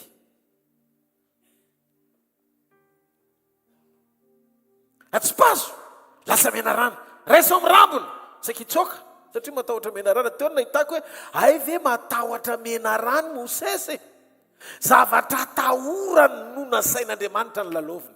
Zay le problema misy anao. Io olana misy anao ny fotoana misy zavatra mitranga mampatahotra anao fa tehiteny aminao mijoroam-pinoana manakekeza ny fanatrehany tehirizo ny fanotronany fa ho kilalaonareo mianaka io anaisotra n'le tahotra mihitsy ny tanjony anaisotra n'le tahotra ny tanjony fa tsy anao fahagagany toe-povaina le izy andetsoka izy raiso amin'ny rambony raisiny tamin'ny rambony lasa tena indray. Hitany Mosesy le tena nomboka nanangana Mosesy aloha izy. Zany no mahatsara an'Andriamanitra tsy hoe irahany maina be fotsiny ianao fa hatsangany aloha. Zay no mahatsara anao miatrika sekoly isan-kerinandro. Omaniny ianao atanjaka tsisy tahotra tsony miatrika problème lasa hanina ho anao le izy. Rehefa tonga teo amin'ny lapa miverina izy le nantenain'ny Egyptianina fa efa maty tany anefitra. Ozy izy amin'izay Mosesy niditra ny lapa. Nalainao avy lavitra loatra ve dia tsy ho tianao. Nalainao avy lavitra loatra fa naninao dia tokinao ny ainako porofony fiainako fa nalainao avy lavitra loatra tsy hoarinao. Tena niditra ny lapa izy ndre zany raha ohatra zany raha atao amin'ny fanafohizan-teny dia hoe niditra ny lapa rabalina bandy avy lavitra.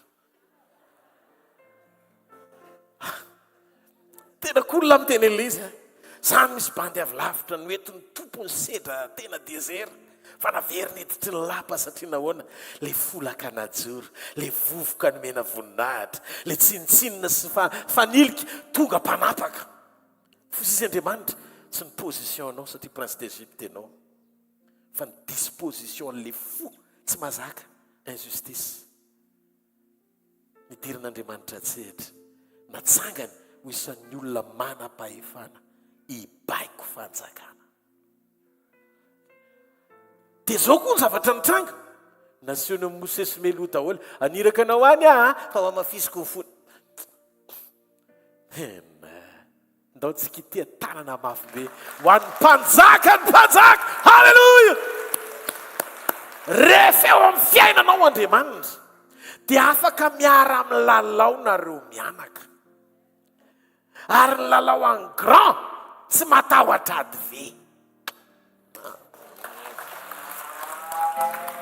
Ny lalao en grand tsy matahotra ady ve, fa izy mipetraka manapaka nazy olona anyrany ianao. Dia ozy izy rehefa avy eo azo matahotra azy ianao. Zay dia mahatonga avereno amin'izay ne salamo faharoa rahalahy. Salamo faharoa ny 1:1 ka hatramin'ny 9, iny tsy matikilo olo. Manomboka amin'ny 1:1 ka hatramin'ny 9:4. Salamo faharoa tsy mivoaka ilay izy omaly fa androany ilay tsy maintsy mivoaka. Amen.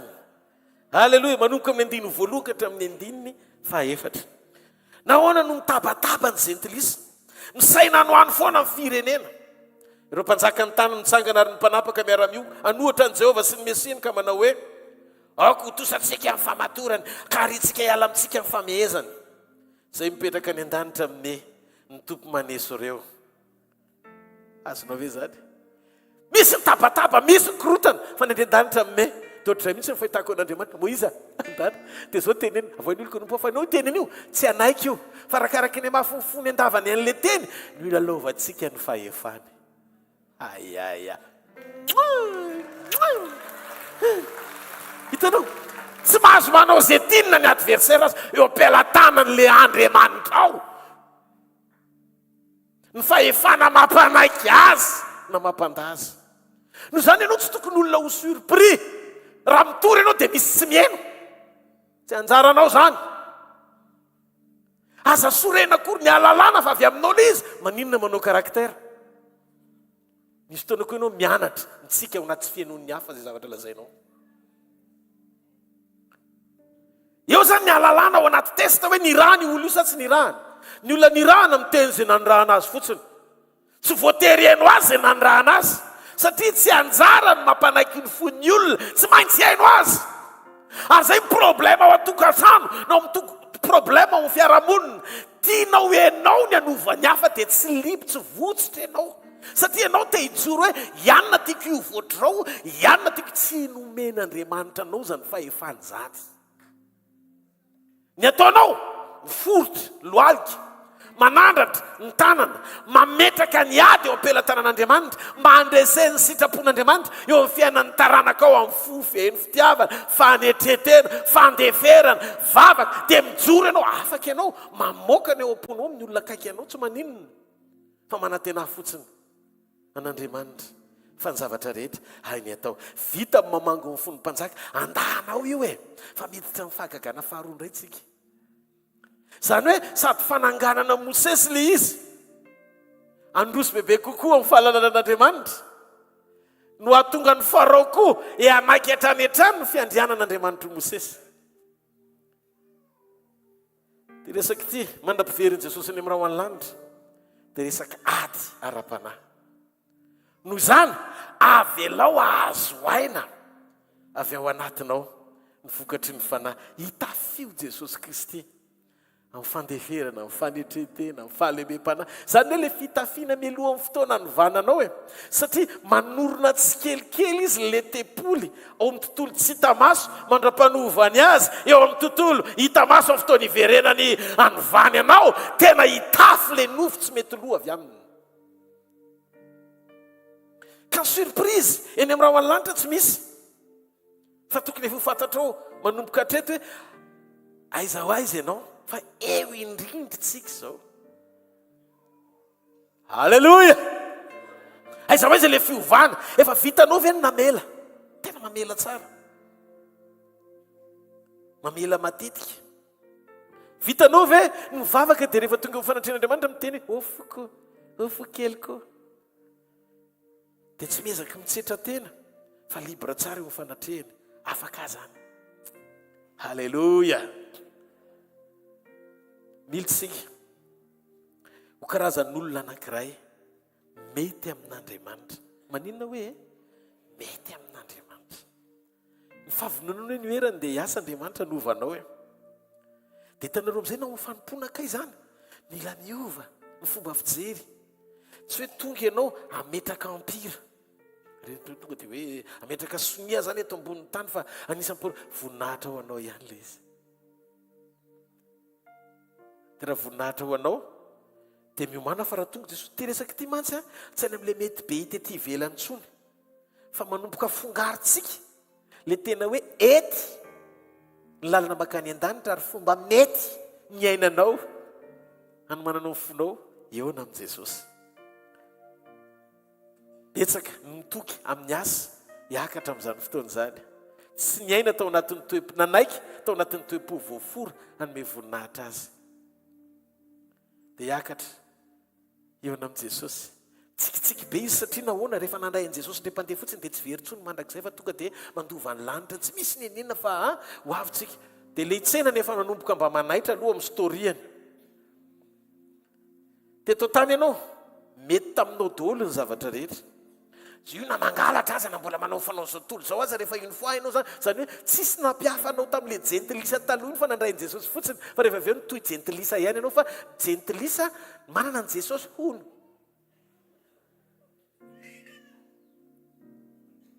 Le mazanak'Andriamanitra tsy hita soritra koa hoe tena zanany manana ny fiainana. Zanany zareo dia Jesosy hoe manao ny asany ny aina amin'ny fitiavana. Ianao tsy mba nieritreritry ny ameleloko mbola misy olona nanao fangidiana fa zaho amin'ny tompo. Au contraire le tao amin'ny tompo lasa nysetrasetra anao satria tsy nilovany toe-panaraka an'Andriamanitra le izy dia lasa nizonanao ny hafa. Za mpanompo Andriamanitra anaovana zany ahita raharaha iny.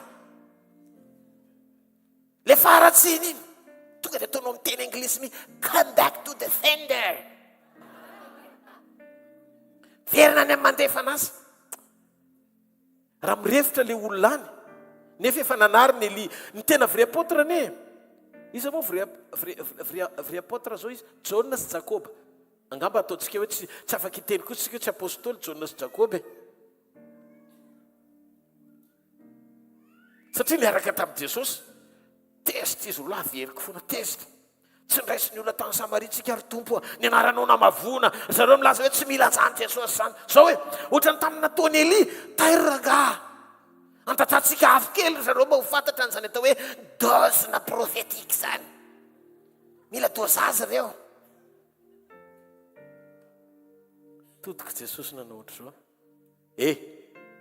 Fa fananinina ny ao anatinareo.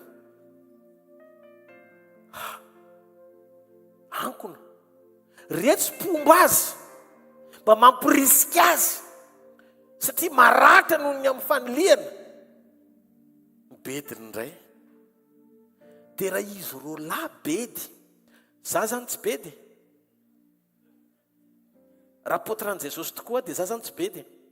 Raha ohatra hisetrasetra amin'ilay olona mbola jentilisa eny ivelany tokony ampidirina amin'ny fanjakan'Andriamanitra satria olona ratsy ireny dia nivaliko faharatsiana koa izy satria izay nataony ihany naveriko tany aminy. Avy aloha Andriamanitra anao an'izany raha zany no tiany. Oka tsy ho avy amiko zany satria tsy zany tomponkajy amaly ny olona fa fahefan'Andriamanitra zany. Mikitika amin'ny fahefan'Andriamanitra. Fa ny anjarako madio fo andratsy fa valy koa raha sain'ny mpiavona.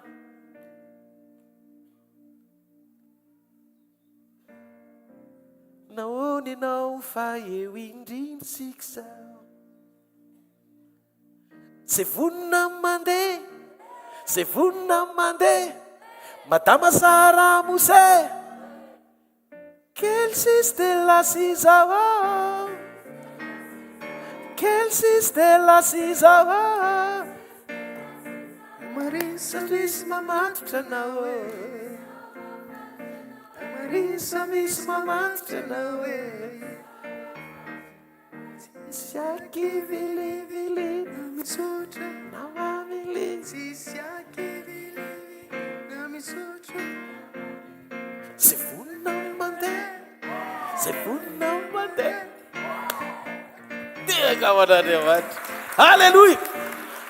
mila arahana maso akaiky ny fiainam-panahy tsy ezakao le izy o manaiky ianao manaiky fotsiny ianao tiany lazay ny tompo manaiky a le izy tsy avy amin'ny sentiment fa raha vao midina eo amin'ny sentiment ianao fihetsepo very amin'ny katesizy ianao ozony katolika very eny an-dalana fifatohana lasa zéro satria nahoana tafiditra tao amin'ny sentiment ka tsy zakako ka dia hitanao amin'izay mahasamihafa ny atao hoe olona lehibe ara-panahy sy ny zaza ara-panahy tonga dia voatarafina olo wow hitanao kristy eo fiainan'ny olona lehibe ara-panahy mahavoafehy fihetsem-po fa mahavita mandray safidy iaina ny sitrapon'Andriamanitra ara-potoana io tsy miankina amin'ny hoe 40 taona ianao no nanompo an'Andriamanitra tsy miankina amin'izany tsy expérience le izy hoe vécu ny rahanao tamin'i Jesosy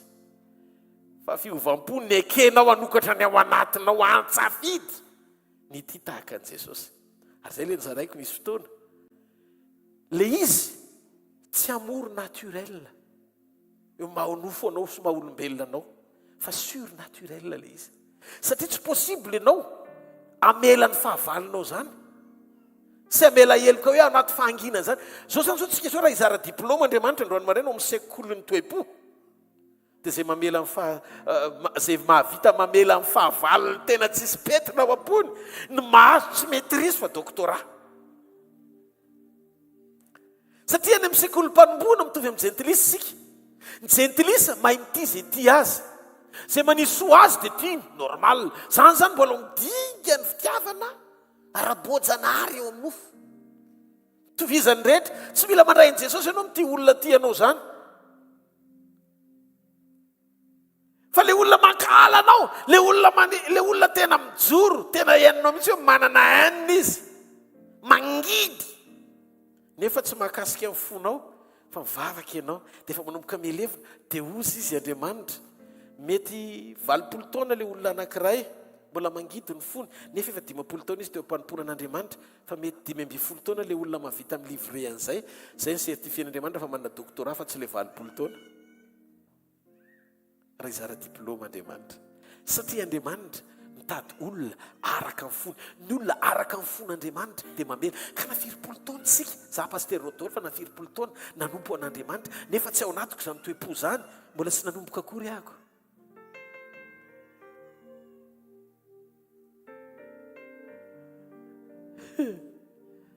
mbola tsy nanomboka akory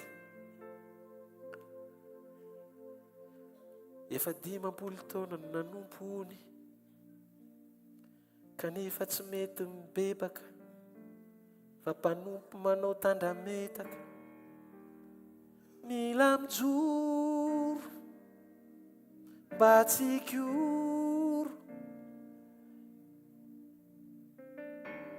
meteza amoka amin'ny fomba tsotra ho tarehiny fanahy anaiky isehoany zay fanampiny zay mahafantatra hoe fanampino anao Andriamanitra averiko indray tsy nanome zavatra latsa-danja ny tenany tenin'Andriamanitra fanahy masina Andriamanitra teny Andriamanitra fanahy Andriamanitra hery Andriamanitra Jesosy Andriamanitra zany Andriamanitra mihitsy zany nomeny sy ny fitsorany ao anatinao izy Andriamanitra ny fahafenoana dia ozy izy Paoly ny zavatra andoliako tsy ny tonga mipino kristianina ao amin'ny boky Efesianina anana an'izao tontolo izao sy amiratra eto amin'izao tontolo izao fa anana anarana tsy tonga ho fanananao io anarana io na fantatrao azy raha tsy tanteraka ny fanekenao ampandroso sy ampanjaka n'le tomponanarana anapaka ao anatinao afofany amin'ny lanitra ny tanan'izay mandeha zany na tonga amin'ny Petera niaraka tamin'i Jesosy nanaiko tefeny Jesosy tonga teo ambavahadiny tsara endrika amin'izay nisy malemy tapaka izy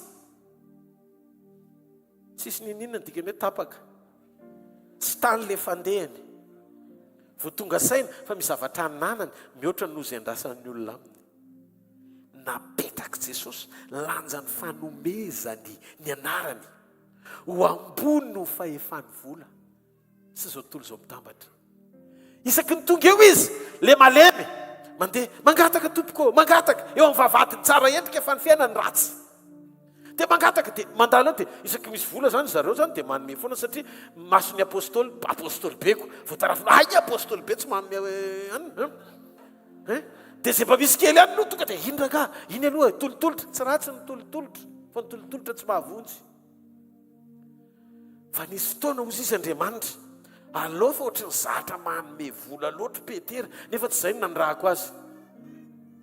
Fa mba ho sokafana koa mason'ity mpangataka ity mba tsy ho jamba ny vola fa mba hanana ny fananan'izay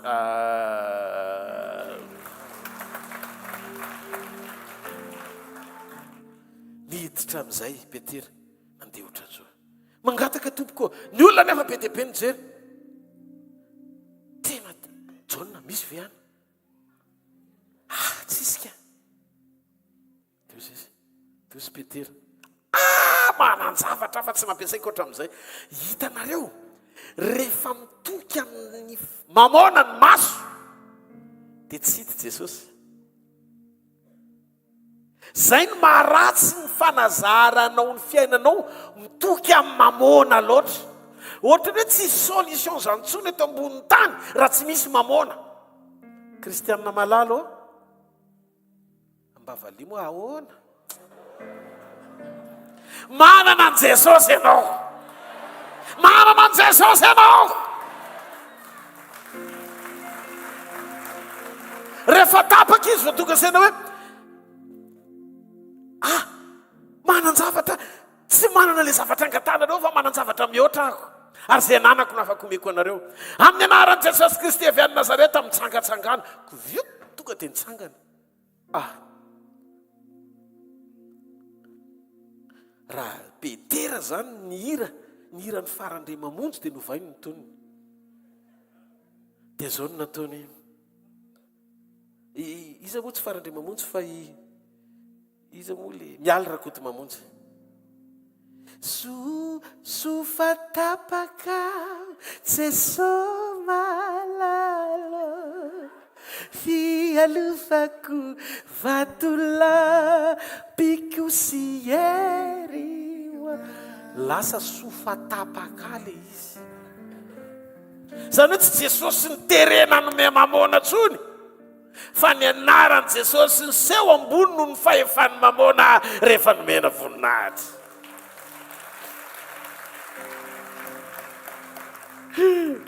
Namarana n'le ataka teo am-bavadiny tsara endrika sy le fanolorana matetika fa le fionany indray mandeha todio amin'ny eo akaikinao efa tena niona tamin'i Jesosy ve ianao? Teny ny tena mpinono izy tena jereo masony efa tena niona tamin'i Jesosy ve ianao? Fa raha tena niona taminy ianao dia jamba ny fahatsarany.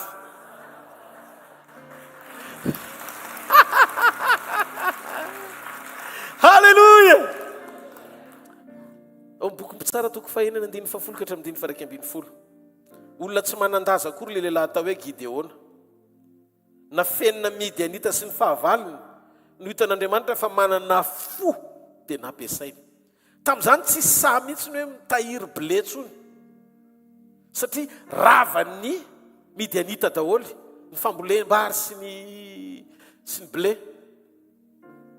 Fa zao ny zavatra nitranga jeren'Andriamanitra misy Gideona mbola mahay manafina stokina vary ainy le izy nanana fo izy mba tsy honona ny ankonany sy ny fireneny manodidina azy. Jeren'Andriamanitra ohatr'izao amin'izay ty misy olona manana fo. Hitanareo raha vao milatsaka ao am-ponao le fo tadiavin'Andriamanitra mba ho velona ho an'ny hafa. Tonga teo amin'ny Gideona feno tahotra sy nafenin'Andriamanitra tsy mitady position Andriamanitra fa mijery disposition izy. Dia zao ny zavatra nisy. Zao ny zavatra nisy. Hozy izy Gideona anangana anao olona anankiray andresy Midianita ohatry ny vitsika. Hozy izy Gideona za indrisy zany navany indrisony izy Andriamanitra fantatry fa tsy ho takatry ny sainao zavatra mpanovoko anao dia manao ny miresaka aminao Andriamanitra androany ianao zany amin'ny toerana misy ianao io mieritreritra ianao tsy vitako zany zavatra tenen'ny tompo zany mafy be zany fozy izy Andriamanitra ho amorainy zany amin'ny alalan'ny fanohanako anao amin'ny alala le lanjany fisiny mihitsiny tena maly amin'izay Gideona hoe vokio anao ny fisiko nao miaia foko sy fanahy ianao mifidy ahy no fidiko vatolampiko ianao ireko atrizao dia jereo amin'izay voaka Gideona olona nafenina namoaka firenena indraindray ianao tsy tonga saina fa rehefa miteny aminao Andriamanitra dia zavatra vitany no ampanovony ianao fa tsy miankina amin'ny fomba famitana ao an'ilay izy Andriamanitra tsy miteny ahoana fa ho ataontsika izao raha izay manko misy une partie avy aminao fa manaitra anao izy hoe zao ny zavatra ho ataoko amin'ny alalanao ny anjaranao manomana ny fonao atao ve manomana ny fo koa fa teto amin'ny Timothée toko 2:7-8 ty nanahitrahako Jesosy nilaza fa zay tsy nambolen'ny raiko dia ongotana da ny eo amin'ilay ongotana tsy niteny izy hoe izy ny anongotra satria hatramin'izay zany niteny hoe ongotako kay tsy ongotako le izy Jesosy tsy niteny hoe ongotako fa ongotana zany hoe misy une partie ianao manongotra azy dia misy une partie izy manongotra azy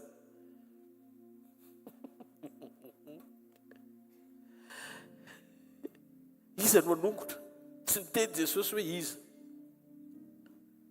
misy zavatra andrasanao an'Andriamanitra ny anaisitra azy kanefa misy andrasan'Andriamanitra anao ho esorina dia ozy ianao hoe miezaka via zany mahatonga an'izany non safidy le izy safidy ny herin'ny safidinao amelanao an'Andriamanitra anao ny asany eo amin'ny fiainanao ataovy amen misy fotoan'Andriamanitra miantso olona manokana fa misy fotoan'Andriamanitra mandefa ny antsony amin'ny olona rehetra dia izay mamaly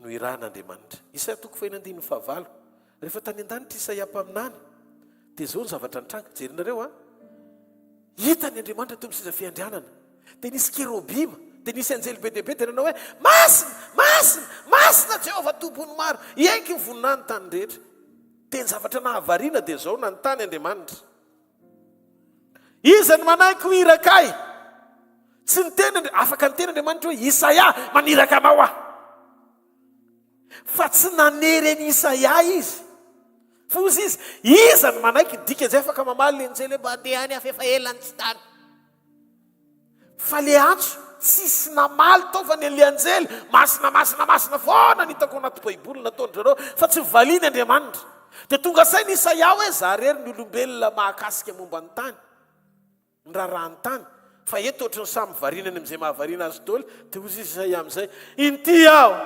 irao herin'ny safidy dia anao manaiky ny antson'Andriamanitra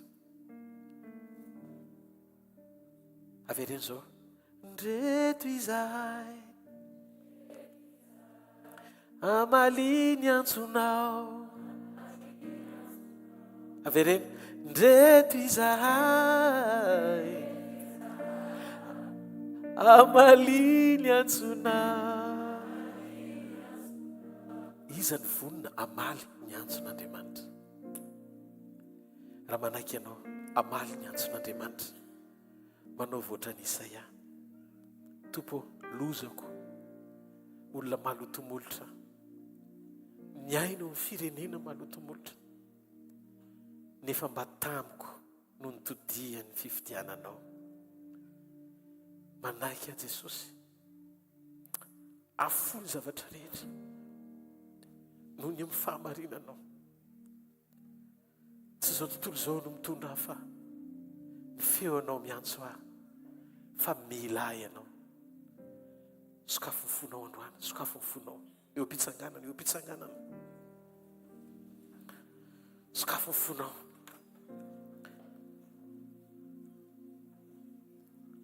teneno Andriamanitra zavatra hitako tamin'ny Gideona ao am-pitsara toko fahenina tamin'ny Gideona ao am-pitsara toko fahenina ny 9:12 dia tonga ilay anjelin'i Jehovah ka nipetraka teo ambanin'ny hazo terabiny toy ny Ofra izay any Joasy Ebezrita ary Gideona zana ny velo vary tamin'ny fataka teo anila ny famiazam-boaloboka mba afeniny Midianita. Zany ny tena atao hoe vraie parole prophétique. Jereo ny zavatra nisy. Tonga le anjely namangy an'i Gideona. Taiza izy teo ampivelezana vary. Koba zany. Dia inona ny anankiray eo anilany famiazam-boaloboka. Raisin ranom-boaloboka. Maneho ny image ny fandraisany zany.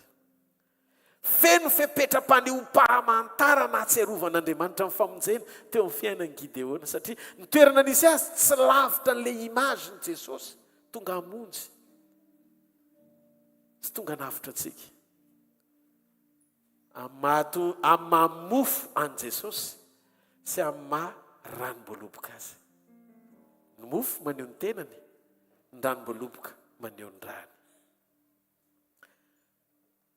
Rehefa ianao manaiky ho irak'Andriamanitra hoe ity manolotra ny tenako vonona amaly ny antsonao, indraindray Andriamanitra miandry ianao an-tsafidy, ampijanona ny fahazaran-dratsy, ampijanona no toetra tsy mendrika rehetra, anaiky manomboka zavatra tsara miaraka amin'Andriamanitra amin'izay. Teneno amponao, tena manaiky an-tsafidy any hoentinao Andriamanitra. Fa na inona takiny fahamarinanao ijoroko dia manaiky an-tsafidy ny hotarianao. Tsy ho vitanao ary tsy mora ny aritra andafaka mpanana azatra anao. Fa miangavy ianao misy dingany voninahitra tsy ho hitanao mihitsiny raha tsy manaiky ara-aritra aminy ianao. Gideona rehefa nanomboka nanao zavatra kely dia tonga Andriamanitra nanomboka zavatra goavana. Ozy izy ny tenin'Andriamanitra eto. Jereo fa mahatsiaro ny famonjeny Andriamanitra amin'ny famiazam-boaloboka ary ny fataka fivelezam-bary koa koba. Vonona venao ny joro toa an'ireo hafa rehetra teo alohanao ametraka ny fonao sy ny ataonao rehetra ho amin'ny tanjona paha raha vonina ianao androany. Sokafo ny fonao ny tenena aminy. Zavatra anankiray ny tena ao am-pon'i Jesosy ary tiako ho fantatrao androany. Tsy ny amaly ny etaetanao loatra fa ny tonga anao ifakahita amin'ny etaetany. Mihoatra lavitra noho io, tsy manamaivana mety mavesatra aminao le izy. Mihoatra lavitra noho io kely mamizana anao io ny zavatra goavana efa nataonao anao. Fa tia nomenao lanja ny famonjeny mba hisitrahanao ny fanavotany. Tianao Jesosy, tena ho ampony ianao ary ho ampony lalina loatra satria ny ainy ny natolony ho fanavotana hisolo ny fahadosoanao. Tsy ny ratsy vitanao, tsy ny fahamendrena nataonao. Davida anie nanao ratsy naka amin'ny Batseba izy dia teraka tamin'ny Batseba vadin'olona ny vonoiny hory kriminel zany. Raha ny lalàna ny tany tokony ho poto zany. Fa rehefa tonga Andriamanitra nanitsy azy tamin'ny Natana niova amin'ny fony, nihetra izy ohatry ny tsy nisy le izy. Saoly anie ohatry ny olona nanao tsara zany Andriamanitra ny teny aringano daholo ny Amalekita hatramin'ny mpanjaka sy ny biby fiompy aringano daholo ohatry ny tsara fanahy zany anie Saoly hoe raha misy kosa raha ngamba mitaraina hoe aza vonoina aho dia aloha izy mba ho velona. Dia retondro reto matavitavy reto mieko an'Andriamanitra. Lasa niova ny vision-any, tsy nakatozy ny lazain'Andriamanitra fa teo tsara fanahy mihoatra no Andriamanitra. Ohatry ny mety fa tsy pakatoa ny fiantsoana azy zao nisy tsy ny zavatra mody tsara hitany masonao ijoroanao tsy mifanaraka amin'izay lazainy fa le nety le faratsina nataonao fa natonga anao iosombovoka iverina aminy fo miaiky ny fahamarinany mitady avy fa tsy olona tsara ivelany ohatry ny makatoa nefa lavitra ny fanetretenany androany misokatra ho anao ny fony vonina ny amelanao tanteraka izy aza mijoro ho toy ny olona tanteraka eo imasony fa mijoro ho toy ny olona mila ny famonjeny sokafo ny fonao dia mitenena amin'Andriamanitra alohan'ny ombonako latabatra aminao Jesosy mitondra ny foky eto anatrehanao ianao ny ilaiko vonina ny andeharaka ny teninao vonina ny anapa-kevitra tsy hamazovazy ny teny mpahamarinanao fa andeha arak'izay lazainao bebaka eto anatrehanao ary fibebahana tsy tahaka ny fanaoko matetika fa fibebahana tena hafa mihitsy ty androany ty Jesosy satria androany ny anapa-kevitra hiala amin'reto zavatra tsy mety mbola netiny afenako reto nateo mason'ny olona nateo anatrehanao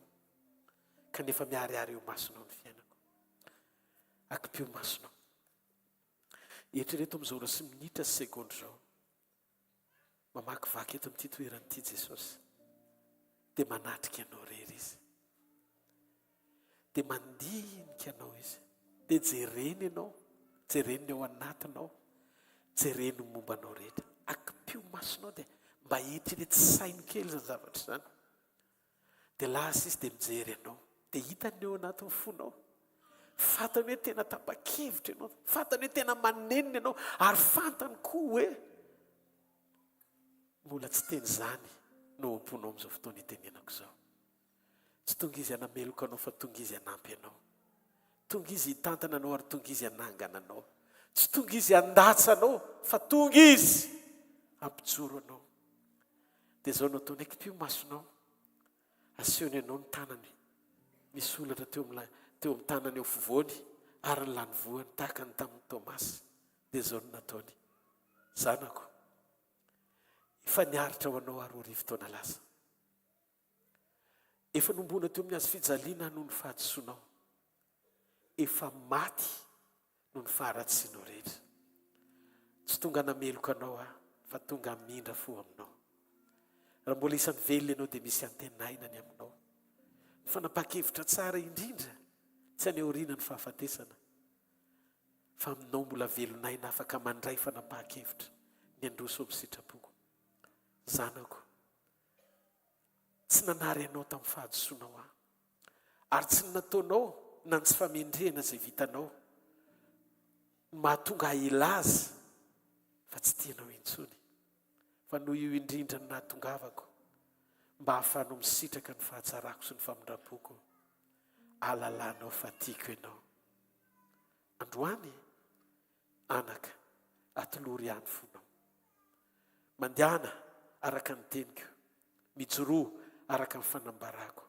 efa kaiky ny fotoana iverenako abakatra anao eritrereto anatin'ny fonao inona ny reaksion anao androany amotsitra ve anao ka nomela mosina ny faharatsiana rehetra hiatrika ny azo fijaliana isainao anatin'ny fonao ny zavatra efa nataona anao roa arivo-taona lasa miaraka amin'ny fanantenana dia hiteny hoe tompo na izaho manokana azy nisy fotoana efa tsy namela heloka ny tenako intsony noho ny zavatra nataoko ny olona rehetra efa tsisy nanany tena intsony amin'ny fiovam-poko hoe ho tanteraka sy mbola anam-panantenana ny ijoro indray fa ianao tsy nanary ahy Jesosy ianao tsy nanary ahy zany ny antony hananako antoka fa ny fiainako sisa dia amineko anao za sy ny fahavelomako tsy za tsy ny velona fa ianao ny velona atao anatiko raiso ny fanoloran-tenako misaotra tompo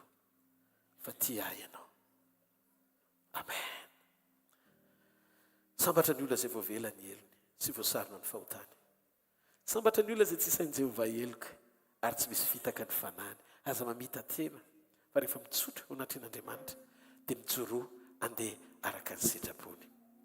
Jesosy tompo tamin'ny alazaina madiana azy dia nandray ny mofo izy. Rehefa nivakina izy, rehefa nisotra izy dia nivakiny mofo dia tia ny tenako izay vakina ho anareo. Zao natao ho fahatsiarovana. Misaora Jesosy.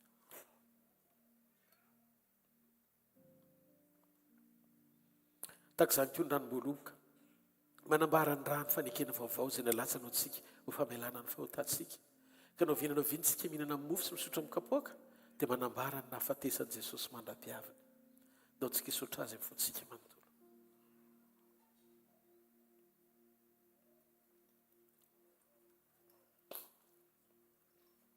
Misotra Jesosy.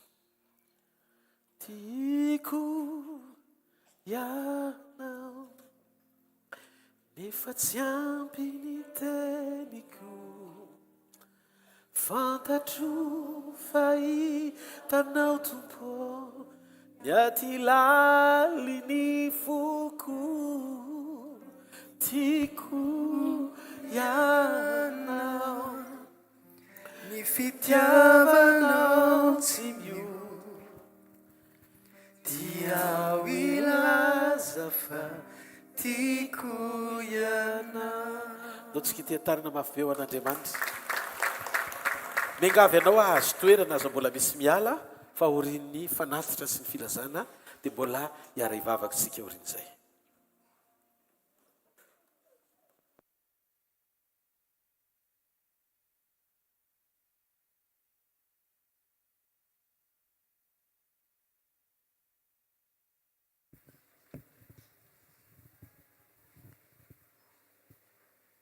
Misaotra an'Andriamanitra sika ny amin'ny teny minao fa tanteraka ny teny no momba antsika hatramin'ny fotsika. Amen. Ny amin'ny efa mandeha any ny fanatazana ny fanatitra ny sakrifisy ny fahafolo-karena isaorantsika an'Andriamanitra ny fahafahana manatanteraka izany. Ny fotoanantsika amin'ny heriny mbola miverinetsika amin'ny fotoana toy izao fa atsika amin'ray latabatra amin'Andriamanitra amin'Andriamanitra ny zoma ny amin'ny heriny amin'ny fito hatramin'ny manomboka amin'ny fito zoma-panotronana manomboka amin'ny efatra eto amin'ny trampokon'olona Analakely any ary milalantsika moa diatsika moa ho any an-danitra ho amin'izay fiainana mandrakizay dia mila faharetana sy mila fifantohana ary mila fivanjinana amin'Andriamanitra mandrakarivo zany. Tsy mandehandehagontsika fa misy ny fotoana isaky ny latsinainy talata larobia ahafahantsika hoe mamaritra an'izay lalantsika izay mahafantatra ihany koa hoe inona sitrapon'Andriamanitra, inona ny tokony azonina, inona ny tokony hoesorina, inona ny tokony ho afahana, inona ny tokony fatohana bebe kokoa. Dia manana ny fotoantsika ampianaran'Andriamanitra antsika mba hahita ny fahatsarany mandrakarivo, tsy hibanjina n'izay mety hoe zavatra atrehana, zay zavatra lalovana sy tranga misy, fa mahita ny fahatsaran'Andriamanitra ao anatina tranga. Raha ny entsika teo dia ohatrany hoe mitantarany Mosesy raha ohatra ka nandeha tao anaty rano, ohatrany hoe zavatra mampatahotra sy zavatra tsy azo eritreretina. Fa rehefa mibanjina sy mahita ny fahatsaran'Andriamanitra dia Andriamanitra maneho ny programany mba ho tanteraka eo amin'ny Mosesy. Tsy ny azonina tao anatin'ny lapan'ny Farao izy, mety mieritreritsika hoe fa ahoana koa ary zany efa mba miaina tsara tao izy fa ahoana ary, nefa misy planin'Andriamanitra ao ambadika sy amina trangan-javatra anankiray. Mety ho izany ihany koa no ao anatin'ny sekoly ihany koa no ahafantarantsika hoe aiza ho aiza ao amin'ny planin'Andriamanitra ary aiza ho aiza ny fiainako amin'ny tenin'Andriamanitra sy amin'ny programan'Andriamanitra. Amin'ny latsinainy misy ny sekoly mpamanolana manomboka amin'ny fito eo hatramin'ny valo sasany eo. Ny talata sekoly mpanasitranana enotsika ny tenin'Andriamanitra sy ny sitrapony mety hoe misy aretina, mety hoe misy olana fa ny tena zava-dehibe indrindra arak'ilay teny renesitsika dia hoe tsy position fa disposition zany hoe mety misy fahavononana sy fahalalahana ahafahana miainga sy ahafahana miaraka amin'Andriamanitra marina tokoa, tsy ho amin'ny endrika ivelany fotsiny fa tena amin'ny fiombonana marina sy tanteraka amin'Andriamanitra, maneho an'izay fahatsaran'Andriamanitra zay, miaina an'izay toetra an'Andriamanitra zay. Ny alarobia kolokoloina daholo ny tontolonao rehetra, miainga aminao, miainga aminao voalohany indrindra, dia miainga ao amin'ny tokantranonao ihany koa, ny fiarahamoninao. Ny alarobia sekoly tokantrano, misy ihany koa ny sekoly fitahim-panahy sy fikolokoloana ny toetra mendrika sy akasitran'Andriamanitra. Tsy adino ihany koa ny fitaovana aina moa zany, tsy fitaovana tsy fampelezan-kevitra fa fanambarana ny vaovao mahafaly na ny tenin'Andriamanitra, ny radio sy folo teboka valo. Misy ihany koa ny any amin'ny aizakoa reto, any amin'ny réseaux sociaux, any amin'ny réseaux sociaux, ao amin'ny hvkl-mission, hvkl-mission events, misy koa ny YouTube, misy an'ireo tenin'Andriamanitra afaka iverenana, afaka inona, afaka alalininao miaraka amin'ny fanahy masina, ahitanao sy hitondranao ny toe-panahinao, ny fiainam-panahinao ny marimarina kokoa, mba ho amin'izay fofombady ho ampiakarina, tsy misy ketrona, tsy misy petina, amin'ny fotoana anankiray isika tsirairay avy. Nolotsika hiteraka ao an'Andriamanitra fa tsy ho avelany miravoravo-tanana isika amin'izay tanjona apetrakintsika tsirairay avy. Mino fa manana tanjona ary manana tanjona iraisantsika, manana tanjona iraisantsika mba ho izay marina tokoa. Tonga ny fotoana anankiray dia tsisy hijanona etsika mianakavy ny anaran'i Jesosy. Amen. Dia ny ankoatr'izay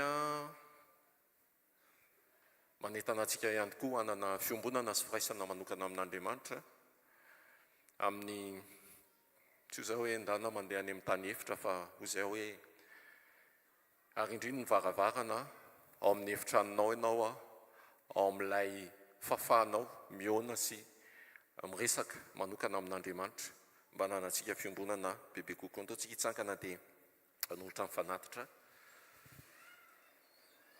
amina.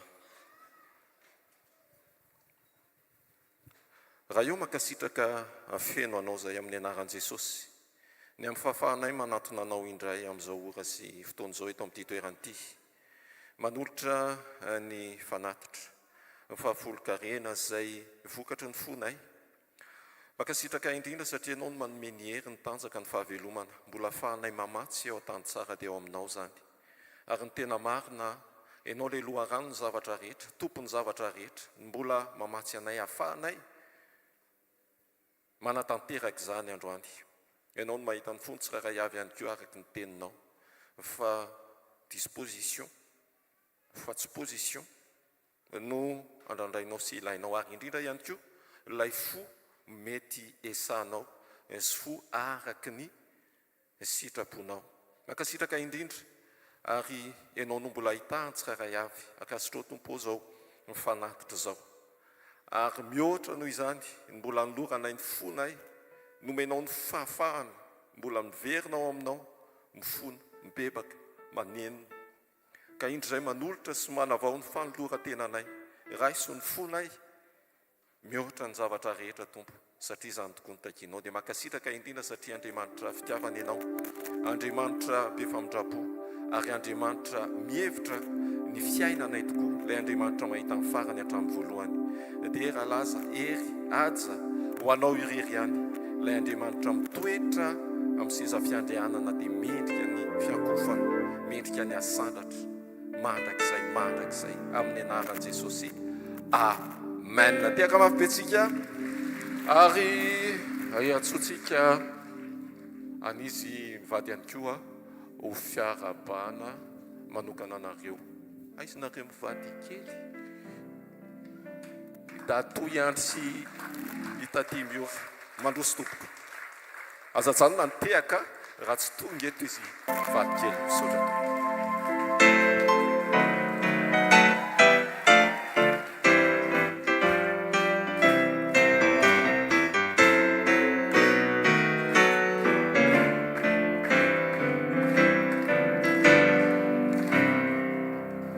Alléluia. Miarabanareo mivady. Amen. Miarabanareo mivady amin'ny anaran'i Jesosy. Natateraka somatsara ny dingana, ny tondranareo, ny fonareo, ny fanirianareo sy hetahitana-nareo iroso amin'ny tokantrano teo anatrehan'i Jesosy. Vita soa tamin'ny alahady ny nanamasinina ny tokantranon'izy mivady iandry sy miora. Alléluia. Jesosy no ivon'ny tokantrano satria izy no loharan'ny tokantrano ary izy ny tompo-kevitra amin'ny tokantrano. Tahin Jesosy nareo ivavaka ao anareo izahay anitsitra ny tanantsika isika menakavy zay tonga eto amin'ny fanatrehan'Andriamanitra dia iompoa iaraka ivavaka ary itsodrano zao tokantrano zao. Asa anatin'ny vavaka ao. Andriamanitra ray amin'ny anaran'i Jesosy Kristy Tompo mametraka an'izao tokantrano zao zay anatin'ny fiombonam-po sy fiaraha-mivavaka. Ny fonay dia miara-mifaly amin'izy roa.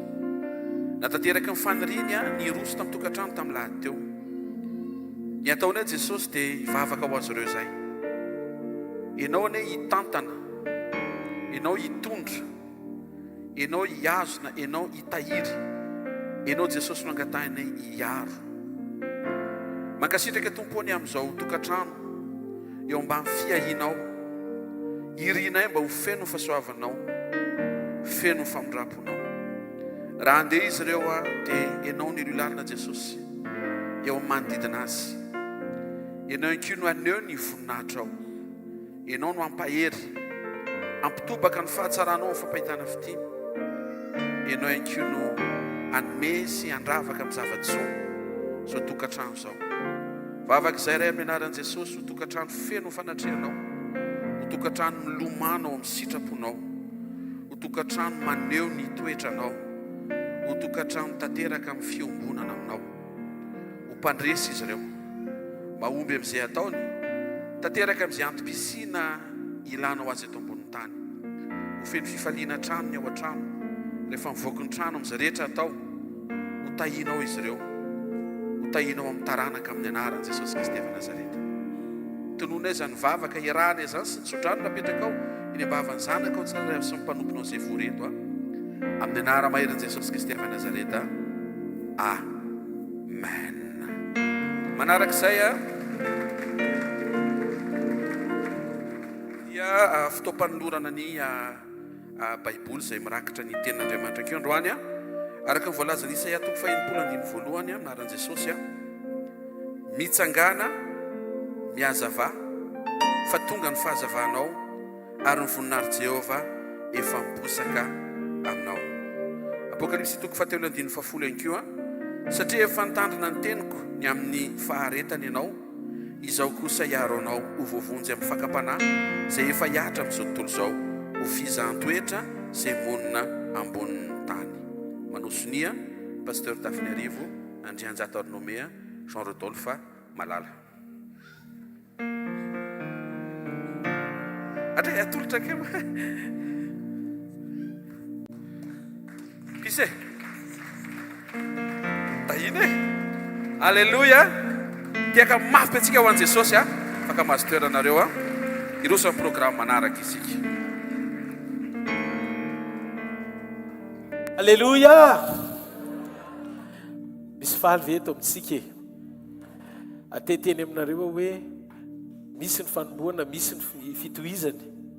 Raha misy koa tanora ao iroso amin'ny fanambadiana aza misalasala fa tena fahasoavan'Andriamanitra zany a tongava misoratra anarana fa misokatra ho anareo ny fanjakan'Andriamanitra. Amen.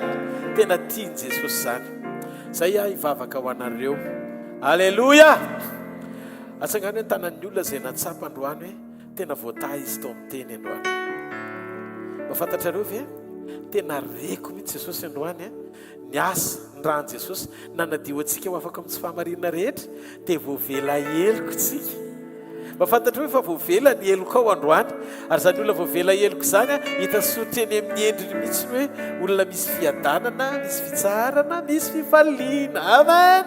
Asy fiadanana maveo an'Andriamanitra. Avofany amin'ny lanitra ny tanao dia misoran'Andriamanitra mifonao manontolo. Makasitraka Jesosy. Makasitraka ny amin'ny teninao makasitraka ny amin'ny fitondranao, makasitraka ny amin'ny kasikao, makasitraka ny amin'ny famondramponao. Zay vitanao raisora suri fisaurako ni fisaurako raisure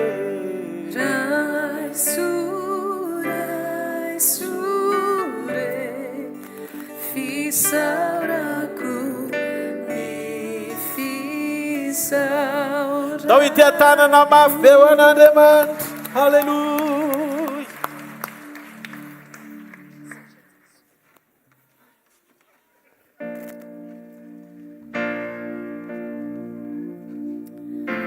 Antsika mbola hisotra an Jesosy lehibe ny amin'ny fitiavany antsika noho ny amin'ny teny izay mbola manitsy atsika, ny teny izay mampafantatra atsika amin'ny marina rehetra mba tonga atsika ho tonga olona tena ankasitrahan'Andriamanitra. Dao hisotra azy tsika ny amin'ny rany izay nanadiovany atsika, ny amin'ny tenany izay natolono atsika. Alleluia.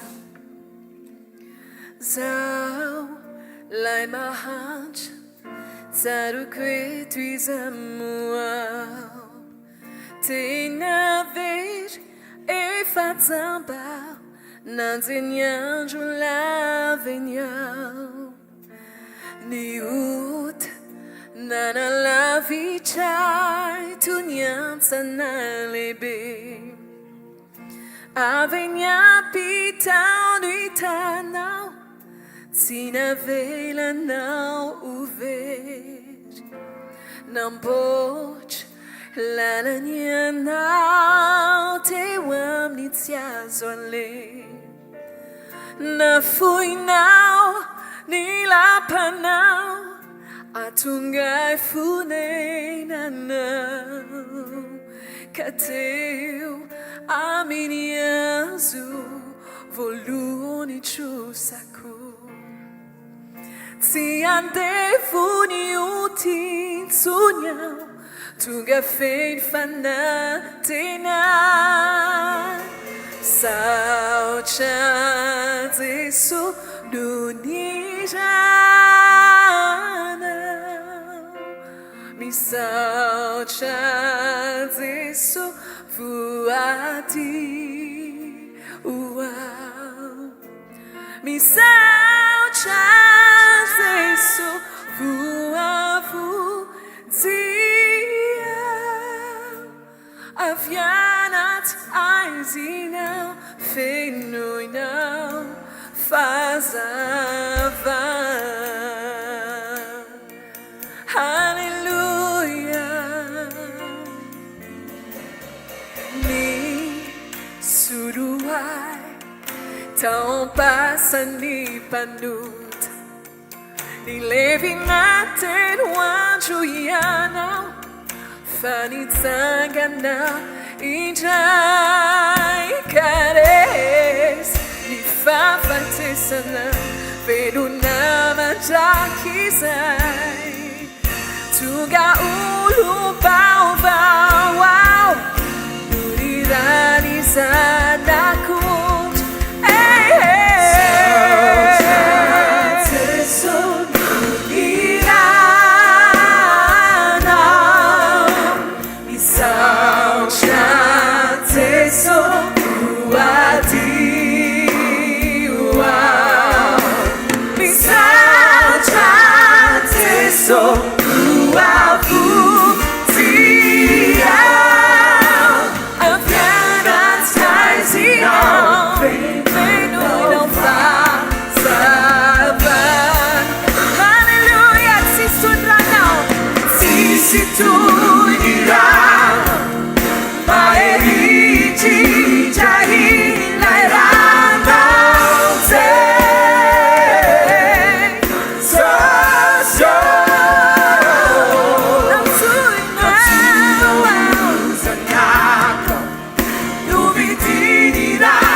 aizinao finoinao fazava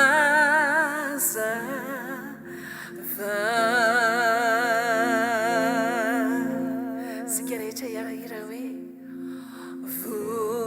vonina hitra walay mipetraka eo seza fiandrianana walay zanaka ohatra vonina hitra le ranao manatio ny foko jesosy ranao manatio ny foko toerany eo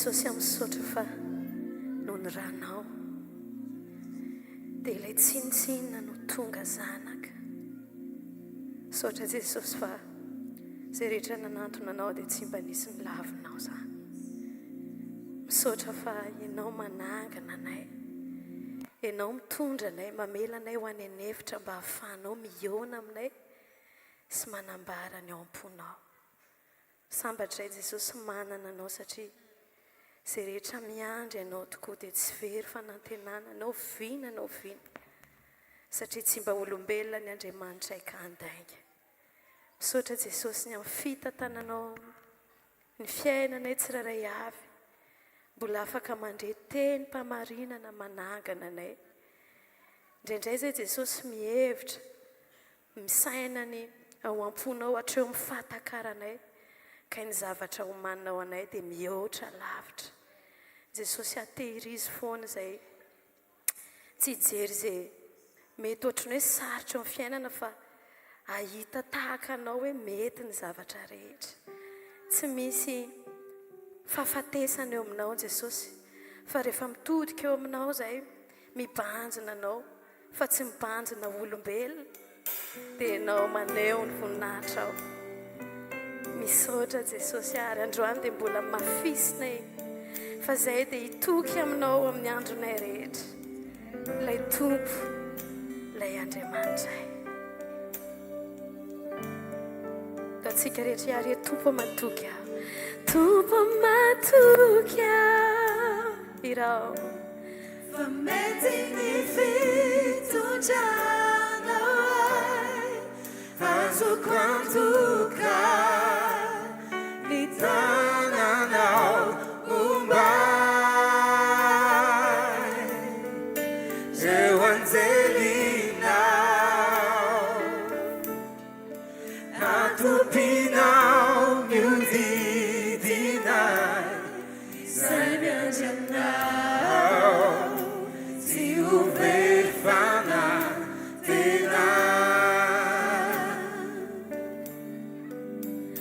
se voafetra ny hitany maso sy izay hoentiny fiainana falalana tsy maintsy ho tiaviko ny fanamboaranao nandraindray aza mila tsy ho tany fa mamay vairo kanefianao yan manumery ayasakako izan amen tompo matoky aho fa mety ny fitondranao e azoko antoka ny tananao momba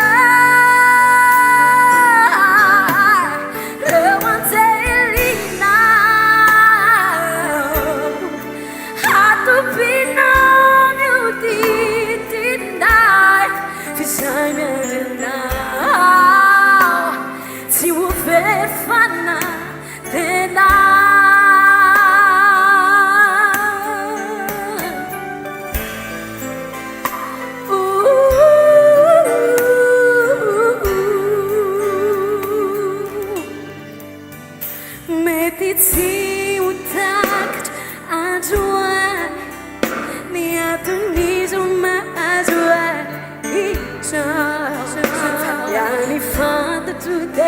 anyone ever miasianao. Amen. Can't you swear into the time? Fatsing you vanity now. From by now that as is on it is out.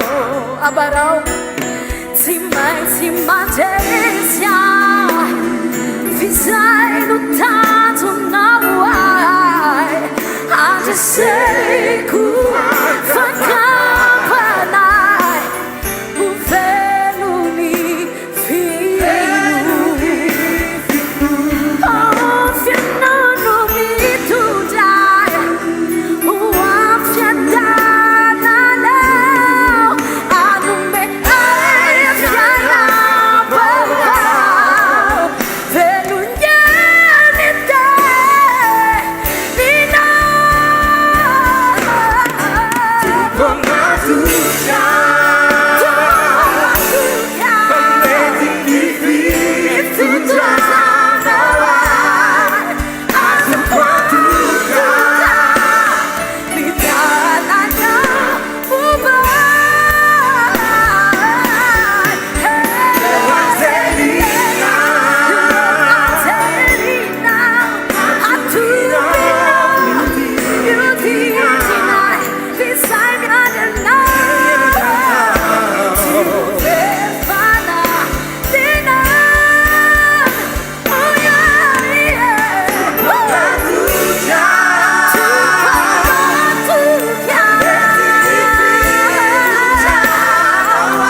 Jesosy tsy angataka na inona na ino tsy androany fa ilaza vaom-ponay fotsiny hoe tianay ianao Jesosy satria ianao no antom-pisinay Jesosy ianao no mbola mahatonga anay tafijoro toy izao noho izany asandritra ianao ilaza fotsiny izay hoe tianay loatra ianao aminay ianao Jesosy.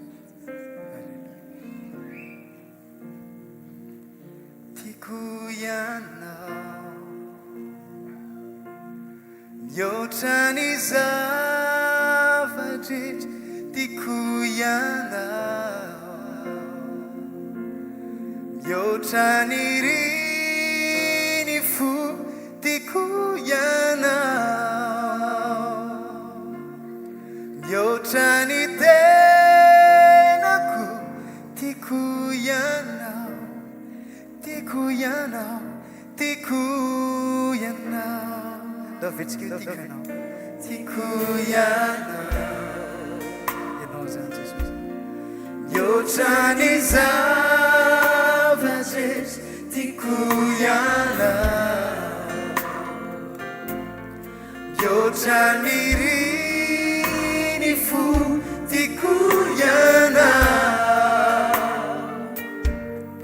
mihoatra ny tenako, tiako ianao, tiako ianao, tiako ianao. Lazao hoe diraiky ianao Jesosy a, diraiky ianao mihoatra ny zavadrehetra, diraiky ianao amin'ny fanahy, amin'ny fanahiko, diraiky ianao amin'ny fiainako, amin'ny fiainako, diraiky ianao, diraiky ianao, diraiky. Repetinao Sandra tompotana seu ansano tutta Sandra itanako anao Jesosy ô, itanako anao asandrato ny fosy fanaiko asandrato ny fiainako anao asandrato, asandrato, asandrato. Alleluia, indrony irako anao, alleluia, mandraky izay anao, alleluia, izao manontolo anao, alleluia, alleluia, alleluia,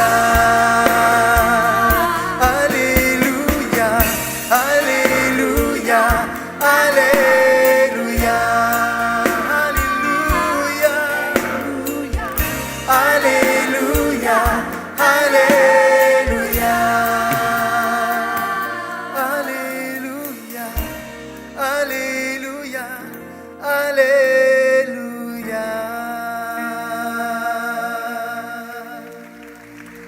Sandrata Jesosy, oka mivoninahitra rehetra ho anao ririany mandrakizay mandrakizay.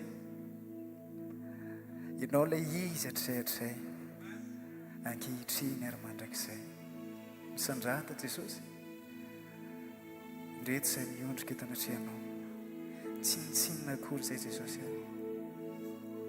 tsinitsiny izay mijoro eto anatrehanao, fa te amin'ny voninahitra anao fotsy izay, fa masina mandrakizay ianao. Jehova tompony maro, ray mandrakizay, andriany fiadana, ny tompony izao rehetra. Alleluia. Misaotra Jesosy.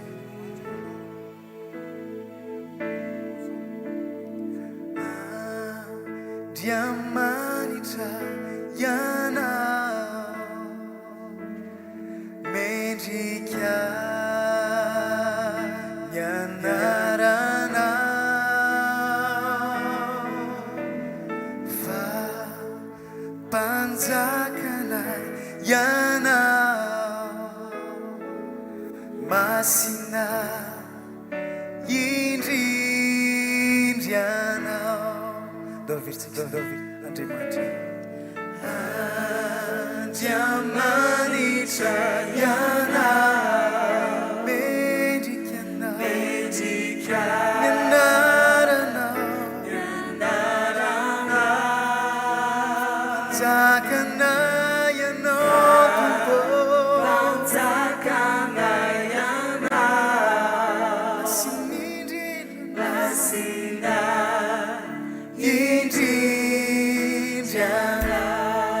Manitra milaza ny fahalebiazanao. Manitra milaza ny fahalebiazanao. Tera sy ny laza no mendrikana. Feno voninahitra.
Eo anatrehany fiandriananao sy ny voninahitra ao zay Andriamanitra.